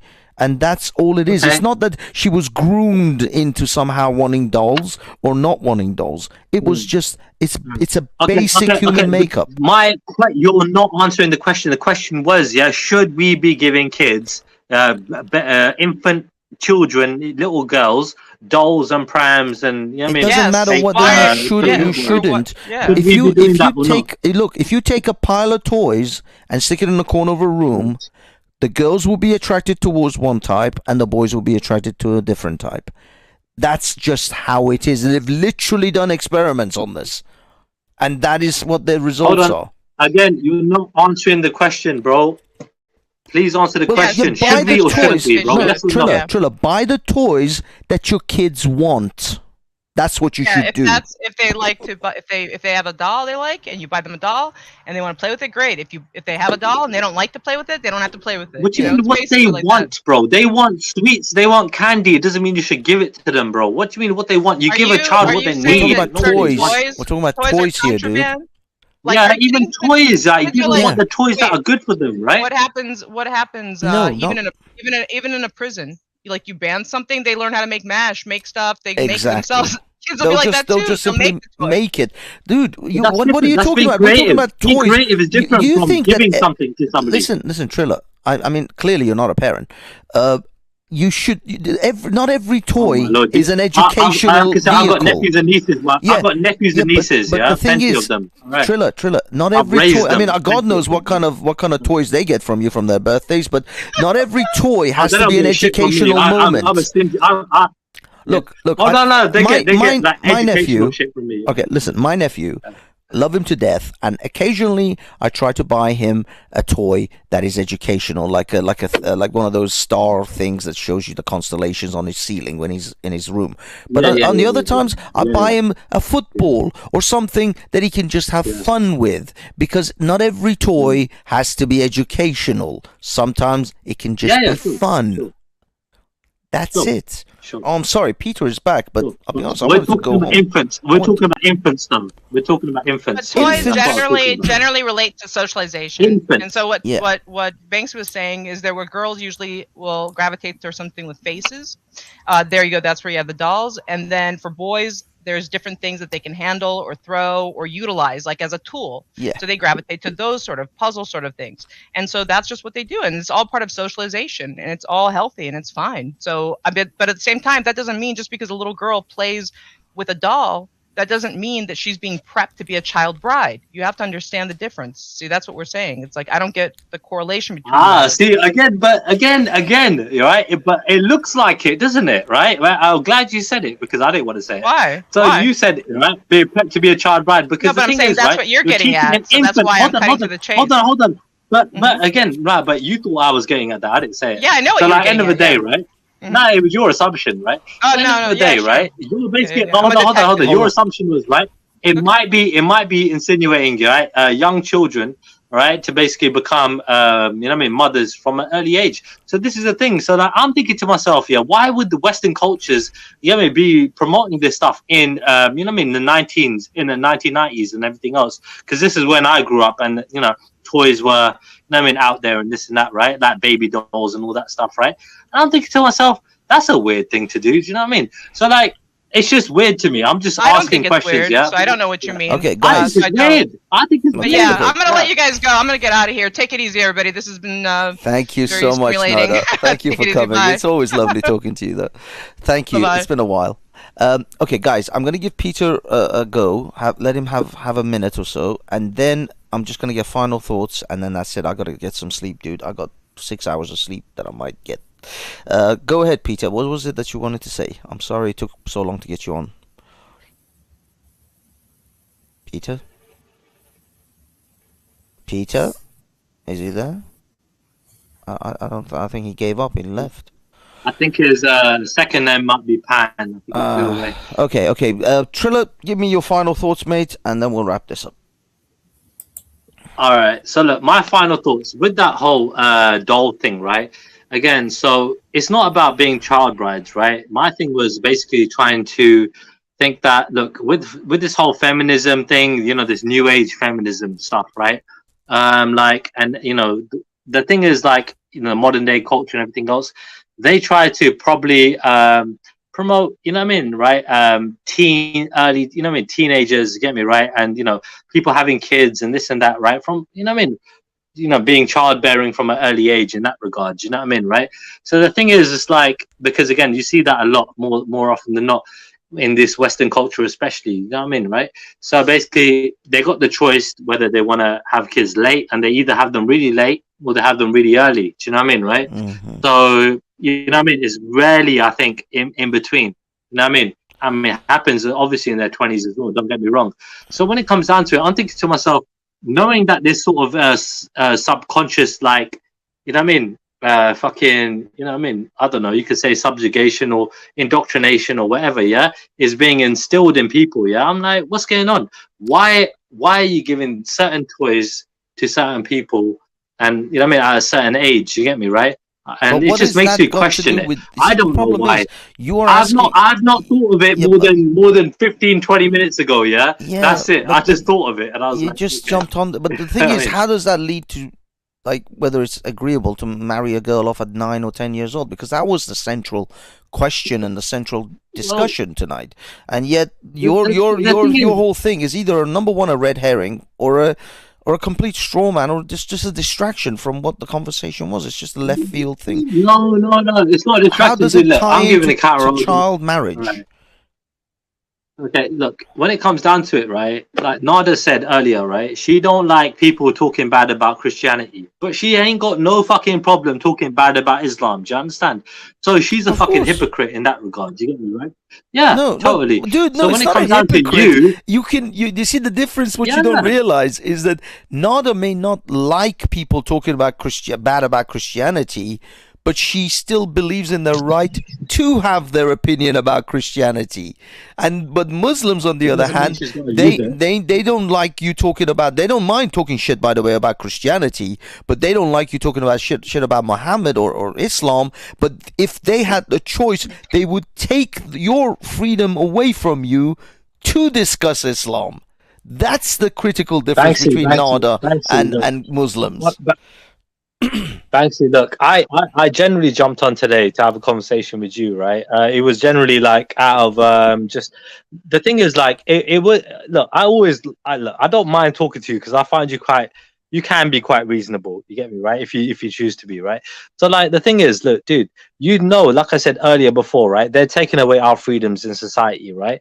And we have the right to choose what we want to do, right? And when it comes down to it, I get that you don't agree with Islam. I understand that, but I'm sure that it won't stop there. Do you know what I mean? You won't agree with any faith, yeah. But again, this is the thing. Like, this is why I'm putting a full stop just at Islam before you continue to go any further after that. So when it comes down to it, dude, yeah, you know, right? For example, right, you wouldn't want to stop your mum, right? If your mum was living in France, right, and she chose to wear, you know, a hijab or burqa or whatever, whether it be your grandma, your great grandma, or anybody else, yeah, that is close to you, that chose to have that, right? You would want them to have that freedom to choose what they want to do, right? Because again, it's like taking away their clothes, taking away their rights, taking away their freedom to choose. You know what I mean? And dude, who the fuck are we to decide what is right or wrong in terms of how we dress? Dude, you know what I mean? That is one simple thing. We decide that all the time. We decide things all the time. Here, the other day, Justin Trudeau, I don't know, a few days ago, a week ago, decided and got agreement from his government to ban handguns. In the sale of handguns in America, in Canada. What gives him the right? Why should he have the right to take away someone else's ability to own that thing? But bro, these people, again, you know that they're fucking, you know what I mean? Generally, they're all puppets, yeah. All these fucking. No. But what I'm saying to you is that we make laws banning the right for you to have things and not have things all the time. You're just taking an exception with a hijab or a niqab or a burqa. Dude, because again, these are garments. But the thing is, another person would feel just as passionate about their gun rights as a Muslim does about their hijab. But they don't get that choice. They don't get to make that decision. Right. Okay. I'm sure a hijab ain't gonna kill anybody. Yeah, I'm not talking about whether it's gonna kill. I'm talking about what do you care about? What does an individual care about? Right. You don't care about guns. But you care about hijabs, whilst another person cares about guns more than they care about hijabs. So what it comes down to is us having a discussion, is us as a society deciding what do we want in our society, what things do we want to have, and what things we want to ban. And as a society, we argue it out, and we come to some discussions and some conclusions and some resolutions. Dude, I love diversity, dude. I love diversity, right? None of us look the same, right? We're all born different, right? You know what I mean, right? And some people might argue that case, but we all are born differently, right? We all look different. So therefore, when it comes down to the garments that we choose to wear, right? Even our cultural differences, especially when we came to this country in the first place, dude, yeah? We were ridiculed and we were persecuted, right, for looking different, for eating different foods and everything else. And now it's become this country's national dishes. You get me? Our fucking food. You get me? Yeah, Iranian food, Turkish food, Indian food. You get me? It's become national dishes in this fucking country now. So you have to appreciate, dude. Yeah, some things take a bit of time. Some things take time to mellow. Do you know what I mean? Right? But the thing is, there are some things. You see, I'll be absolutely honest with you. Triller, I know I sound incredibly fanatical against Islam, but to be perfectly honest with you, it's not that I'm fanatical against Islam. I am fanatical for honest conversations about how we organize our society. That's what I want. I want it to be absolutely honest. And what I find is people manipulate emotions and psychology and politics to make certain discussions banned or unavailable, or things to taboo. You know, the whole thing about making things taboo to talk about. Well, Muslims have been doing this for a very long time and are still acting upon it now. They tried to ban a movie the other day, which was made by another Muslim. It just happened to be a different sect of Islam.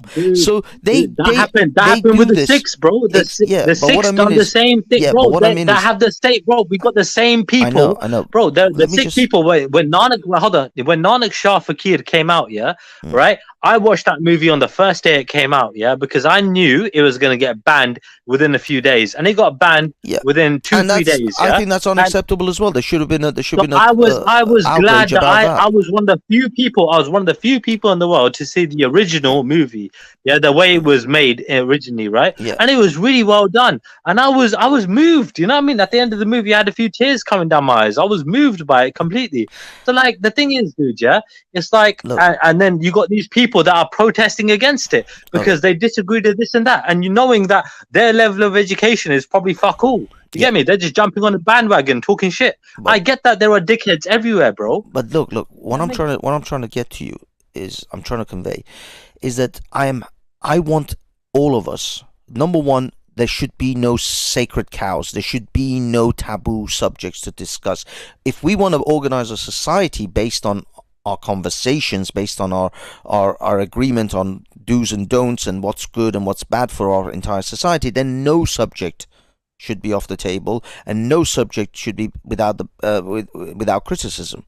So number one, we have to have that. We have to have an honest conversation about all the things that we want to build our society around. And if the society, but listen, if the society decides to go one direction, and there are minority groups or some groups who don't like it, then that is tough shit. That's tough luck. This is this society, and this society is going to go this direction. You're saying one thing and then doing something completely different to that. You are basically, going.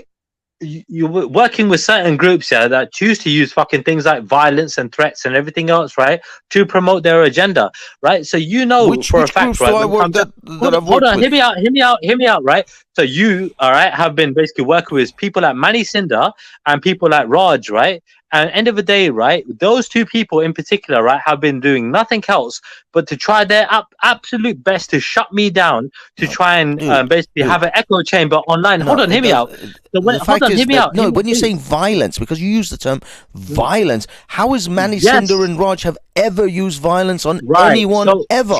So when, hold on, hear me out, yeah? So when they are basically making up slanderous remarks about people, right, that could get them hurt, that other person hurt that they're talking about, right, by making slanderous remarks about them, you basically are advocating for basically some sort of form of violence. When it comes to Raj, he's a nutcase, you get me, but at the end of the day, you know what I mean? It's all working with the agenda. First of all, you see, the problem is that is your opinion on these things. They will do absolutely anything to promote their agenda, right? Even if it means hurting people in the process. No, but that's the thing. So therefore, this is where you are completely wrong. This is where you're making the very liberal and progressive. You speak like a fucking progressive right now. Those words were straight down the middle, the progressive handbook of words of violence. Words can lead to violence. That is exactly what the progressives say to try to cancel people and shut down conversations. Exactly what you're trying to do. No, it is not violence. Mani Cinder and Raj have never threatened anyone ever with any kind of violence. Are you oblivious to what the fuck is going on, dude? No, they have been trying to take me off. My friend, advocated for violence. That is an absolute lie, dude. I know these guys personally, and there is no way they would wish violence upon you. Banksy, if you call somebody, a fucking if they're part of a grooming gang, do you think that's not fucking trying to fucking get them hurt? If I insinuate, Banksy, if I insinuate that you're part of a grooming gang, do you not feel that your life might be at risk? People have insinuated that I am a child abuser, and that the 4-year-old conversation, the 5-year-old cartoon. So you know, plenty of people have done that, and I have never started running around going, "You're trying to get me killed. You're acting violence upon me." People are doing that today to me. They call me an Uncle Jimmy and all of that shit because of it. Banksy, I don't know that, but I know that could get you hurt. Hold on, but it could get you hurt, Banksy. I will agree with that. Absolutely, yes. Right. So I'm sure that you can acknowledge when people are talking shit about me. That I'm not trying to shut them down, and I don't accuse them of you're insinuating, you're being violent. No, they never use violent words. What they used was they made insinuations, and the violence from that may or may not happen, and it hasn't happened. I'm not fucking stupid and oblivious to the fact that what they're trying to do. To try to conflate to try to make out that someone's words are them threatening you with violence when they've never done such a thing is wrong. So they have. That's they have. straight All up right. wrong. So when it comes. Right, so firstly, like I said to you, you agreed, right? If somebody insinuates that I'm basically part of a grooming gang, for example, right, that might lead to some violent. You get me, right? What you call it, violence in the future, right? It may or may not. It is a completely unknown situation.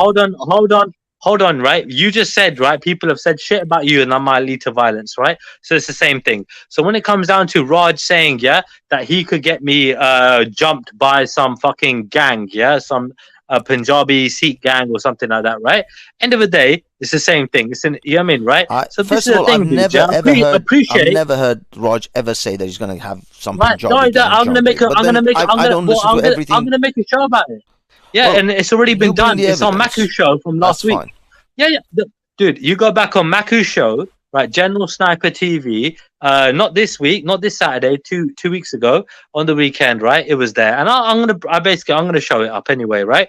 I've got a lot of fucking shit to talk about because my channel got fucking striked by guess who? Raj, right? Again. Right, so only I've got 2 strikes now from the same guy, Raj. I've never striked his channel once. You know what I mean, right? So I appreciate, bro, people trying to shut down your speech, trying to shut you down. I've been attacked, yeah, more than probably anybody online. You know what I mean, right? Well, a lot of people have been attacked online. I ain't gonna lie, but I've been attacked a hell of a lot by your people, by the people that you work with. Mostly by them. These are the guys. You're conflating, you know. Well, you affiliate yourselves with. I will stand on Manny's and Roger's ethics and morals every day. Any given day, I will back them 100%. You are just as accountable then. And this is the problem, Banksy. You're smart than that. But I don't find these people. These are not the kind of people better than that. You're painting them out to be. They are better than that. But these gentlemen have never advocated for violence. That is dude. You may not like them. I appreciate you don't like them.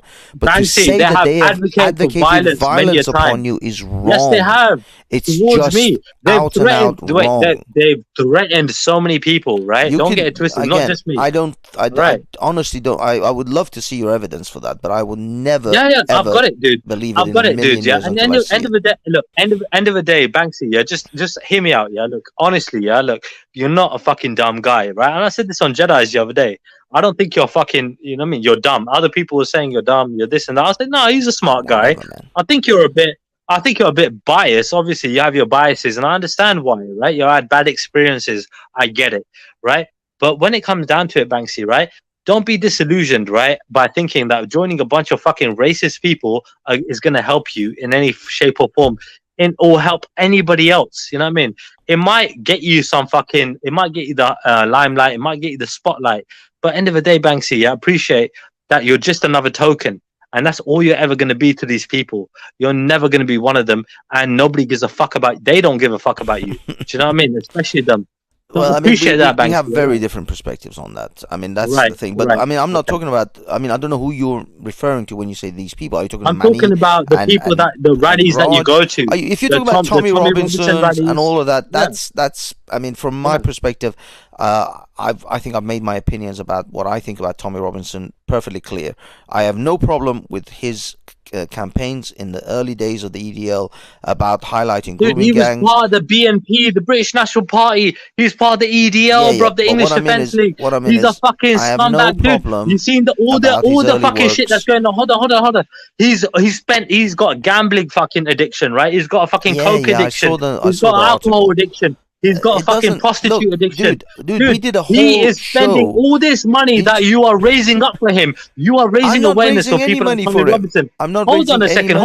I am simply pointing by going down to these people. Demonstrations is raising awareness, right? And trying to help him to raise money for his fucking coke addiction and so on and so forth. No, he's basically proclaiming hold on. That's your assumption. He has proclaiming he's saying that he's raised money, right, from fucking buying properties, 7 properties or some bullshit, whatever. The thing is, when people try to donate money to Tommy Robinson, or put their money to whoever they want, again, I don't dictate to people who they give money to or who they don't. And when I went to the rally with Manny, the fact is that was a quick pro quo type of situation. That wasn't just beneficial for him; it was also beneficial for us.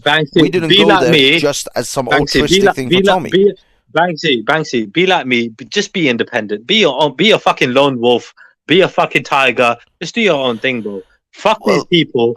Say your bit, but fuck these people, bro. You don't need them, bro. No, you don't need them. They will drag you down. The fact is that I know Manny and Raj on a personal level, like a real life level. That's a whole other category now. I know Raj from a personal level as well. Not the people you describe them to be. I'm a very good judge of character. Much better than Banksy. They have gone to extreme lengths to get me offline. Can you at least accept that? No, because Raj has, not Manny, dude. Manny doesn't give a shit about you. No, of course, man. Well, Manny is way on too busy to give a shit about you. No, hold on. So Manny is on the stage at Speaker's Corner, right? When it comes down to Raj, right? I get in the way of Raj because Raj is trying to be the only gay Sikh, in the village, right? And end of the day, right? You can't be Sikh and gay, in my opinion. End of the day, bro, I've basically come in on Manny's show. Making up all this shit. Bro, on Manny's show, Manny said, right? On Manny's show, Manny said, right? I was a problem for him, right? Well, I've been a problem, and he's part of a political movement. People like Anne-Marie Waters and this and that, right? That he's working with, right? To basically promote some sort of bullshit. And again, these are small fry fish, dude. You know what I mean? And you guys are working with them, bro. And they're racist cunts. They're cunts. No, they're not.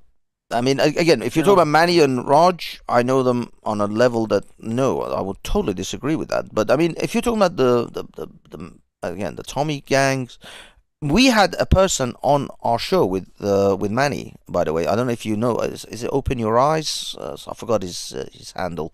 Who absolutely exposed Tommy Robinson and the kind of things that we're doing, and the parties that we're having with even some of these young girls that were being interviewed for the grooming videos and stuff. So yeah, I mean, there's a lot of people who've come off Tommy's. I mean, who were British patriots, whatever, nationals, and they've been turned off Tommy Robinson. I myself have said many a times, Tommy Robinson has had his day in the light, and he did some good work, and now his time has passed, and others have to come over. Because he's been caught. He's been caught. No, but it doesn't matter. I'm not even talking about now. Like in recent times, I'm talking about like a good 5-6 years ago. The guy was done already. So the fact is, Tommy is now just a grifter on the internet, trying to get money to live his lifestyle because he can't. But in all honesty, you were at the last rally. Look, you were at the last rally. Yeah, but I don't mind. Why? I don't mind because it's still you were getting paid to hold the camera. No. The fact is, he's a person of interest, and it's still. It's valuable even to us just to have that coverage. It's kind of relevant. Yeah, so it's perfectly fine to cover someone.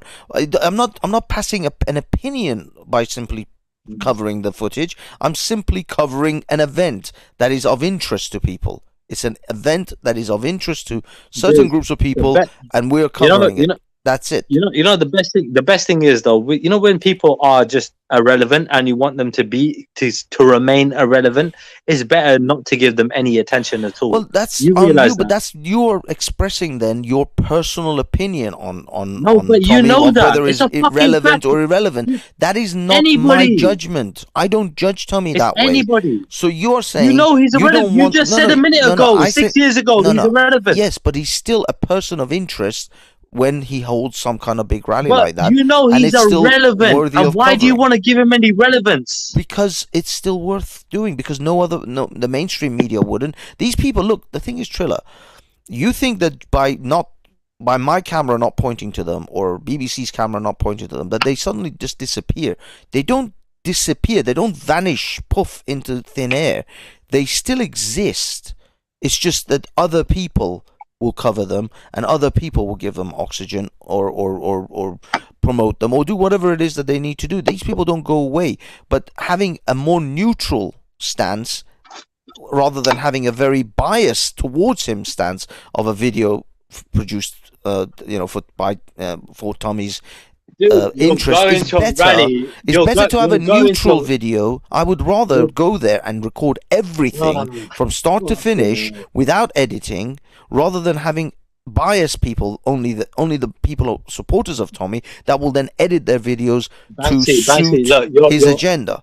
So either way, I just think you're better than that, bro. No, but I just think you're better than it, bro. I've heard you speak about other topics, right? And those are the things that I like you talking about. Do you know what I mean, right? When it comes to this shit, we're going to disagree fundamentally. But when it comes down to I've seen your insight. I'm not a fucking dumb guy, bro. Yeah, I've done a hell of a lot of reading. I consider myself to be a very intelligent person, right?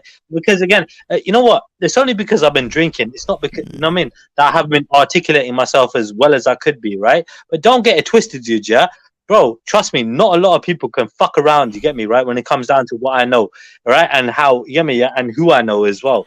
So the thing is, dude, I try to be a very passive person, right?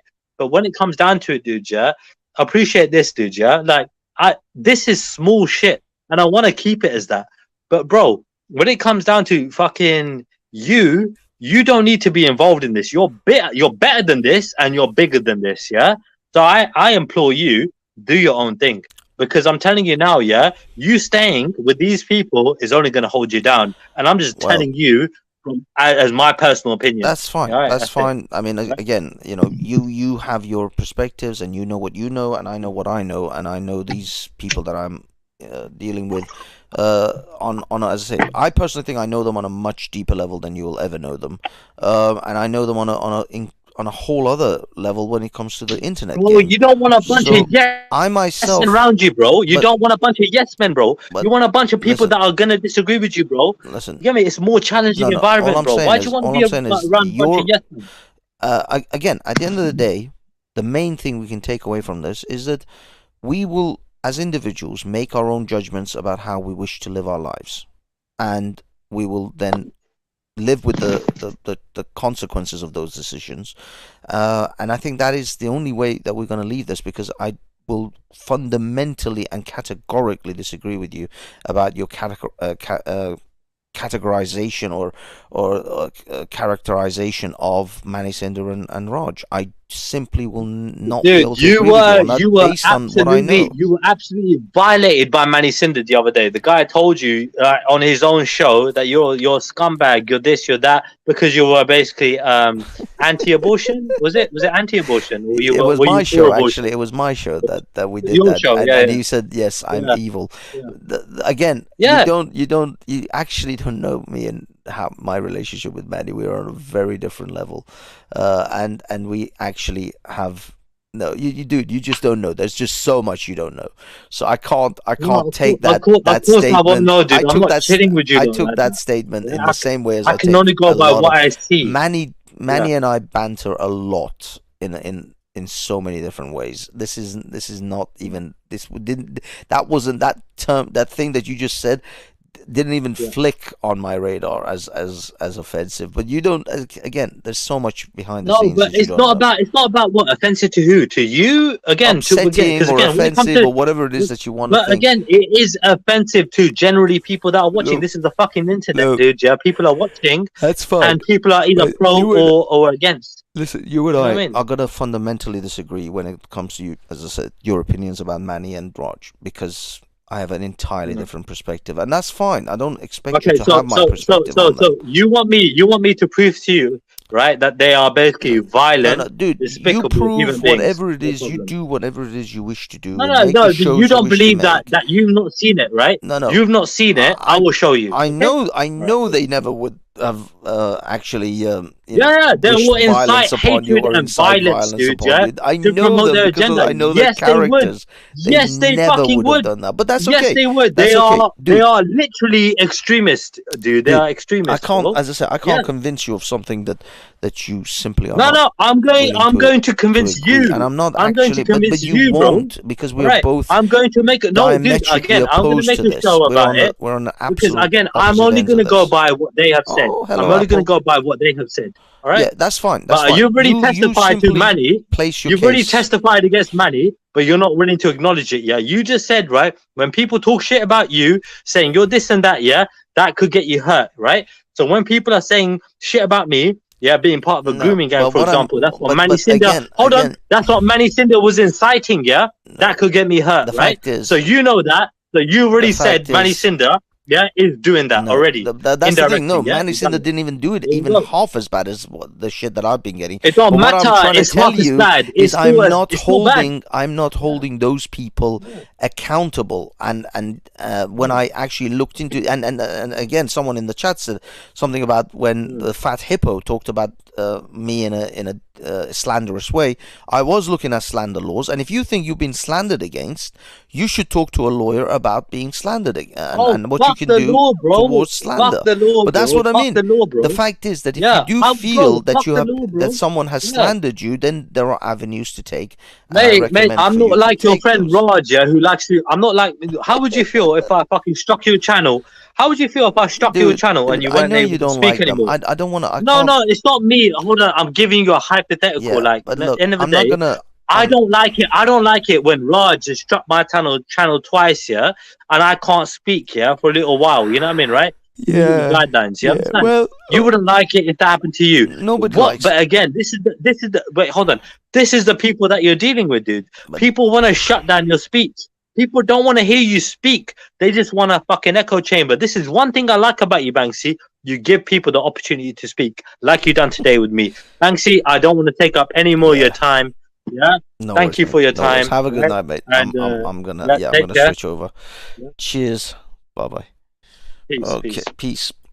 Only if we could have true peace in our times. Peace in our times, baby. Peace in our times. Okay, guys. This is it. This fucking hell, man. I'm gonna get like 5 hours of sleep if I'm lucky today. Gonna be shafted tomorrow. Tomorrow's gonna be a tough day. Hello, Apple, Charlotte.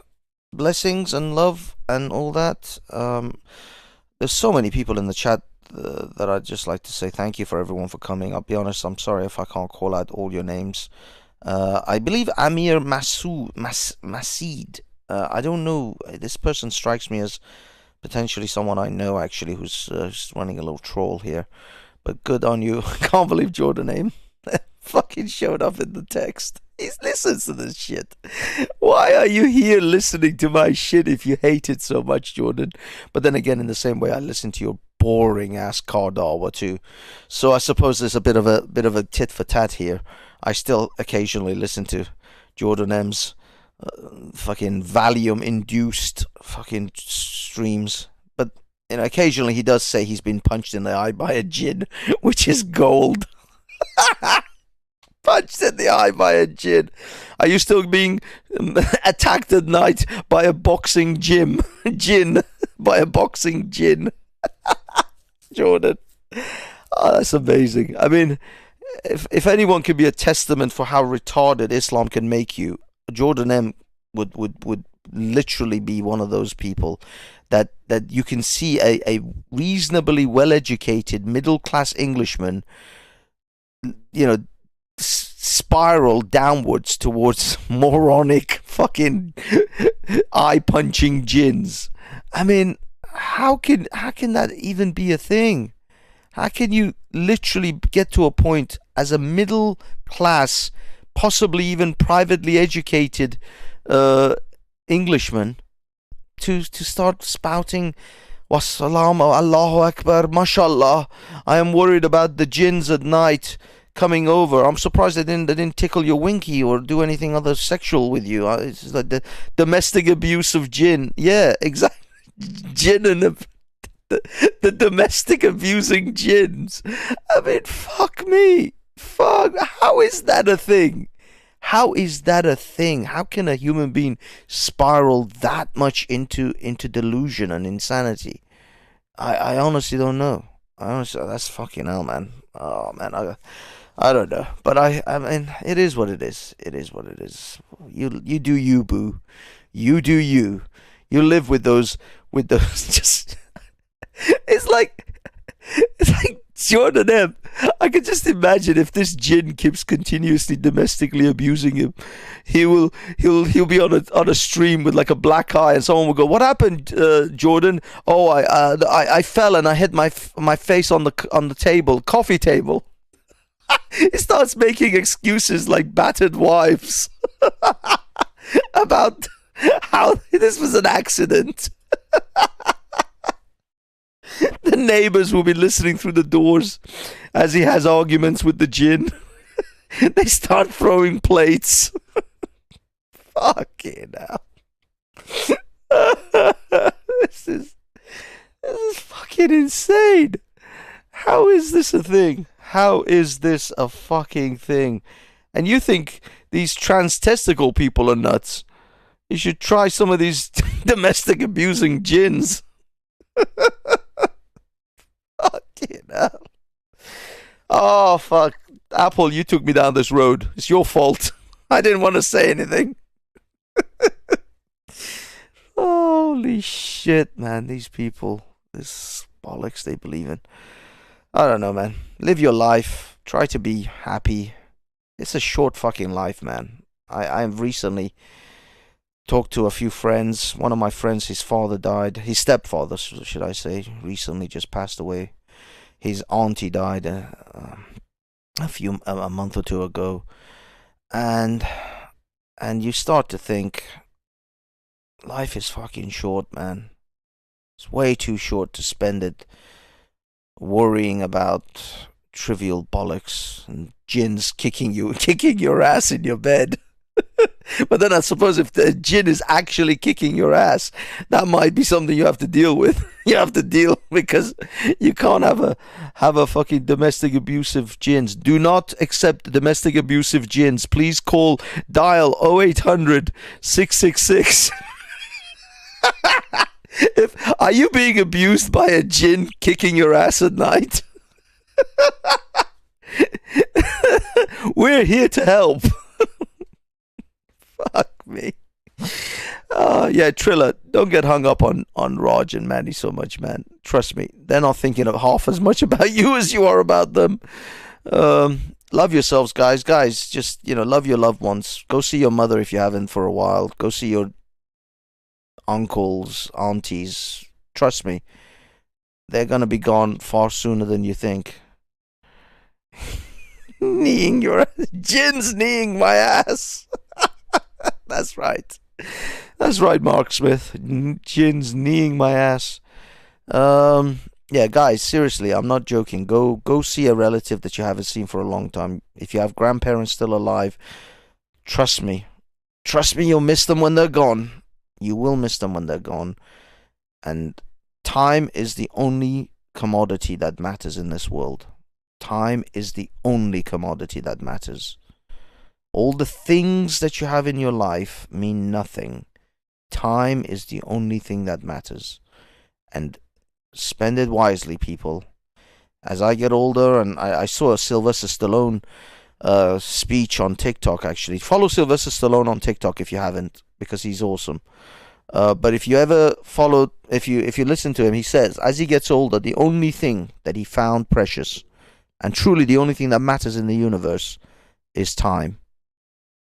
Your time with the people you love and the people who love you. That's the only thing that matters at the end of it all. All the things that you've gathered around you in your phones and your cars and your houses and whatever else, it's all, none of it matters. They are fleeting, replaceable, exchangeable things. None of them matter. The people that are in your life, just think about it right now. If your parents are 50s or 60s or even 70s, how many hours do you have left with them? If you see them once a week, if you see them once a month, or if you just see your mom once every Christmas or Mother's Day, don't wait for those things, man. Trust me. Don't wait for Mother's Day to send your mom a card. Don't wait for Christmas to go and see your mom and dad. Don't wait for those. Those are contrived times of the year. You can see your mom and dad, and you can see your aunties and your uncles and your grandparents as often as you can. Because if you clock those hours, you only have a very few hours left with them. You really don't have that as long as you think. And we're not immortal. So use your time wisely, guys. It's the only thing that matters. Anyway, I'm ranting. I want to sleep. Love you all. Love each other. Try to be good to each other. Try to be excellent to each other. And party on, dudes. Let me see if I can find a piece of music. Bluesy vibes. Let's see what this is.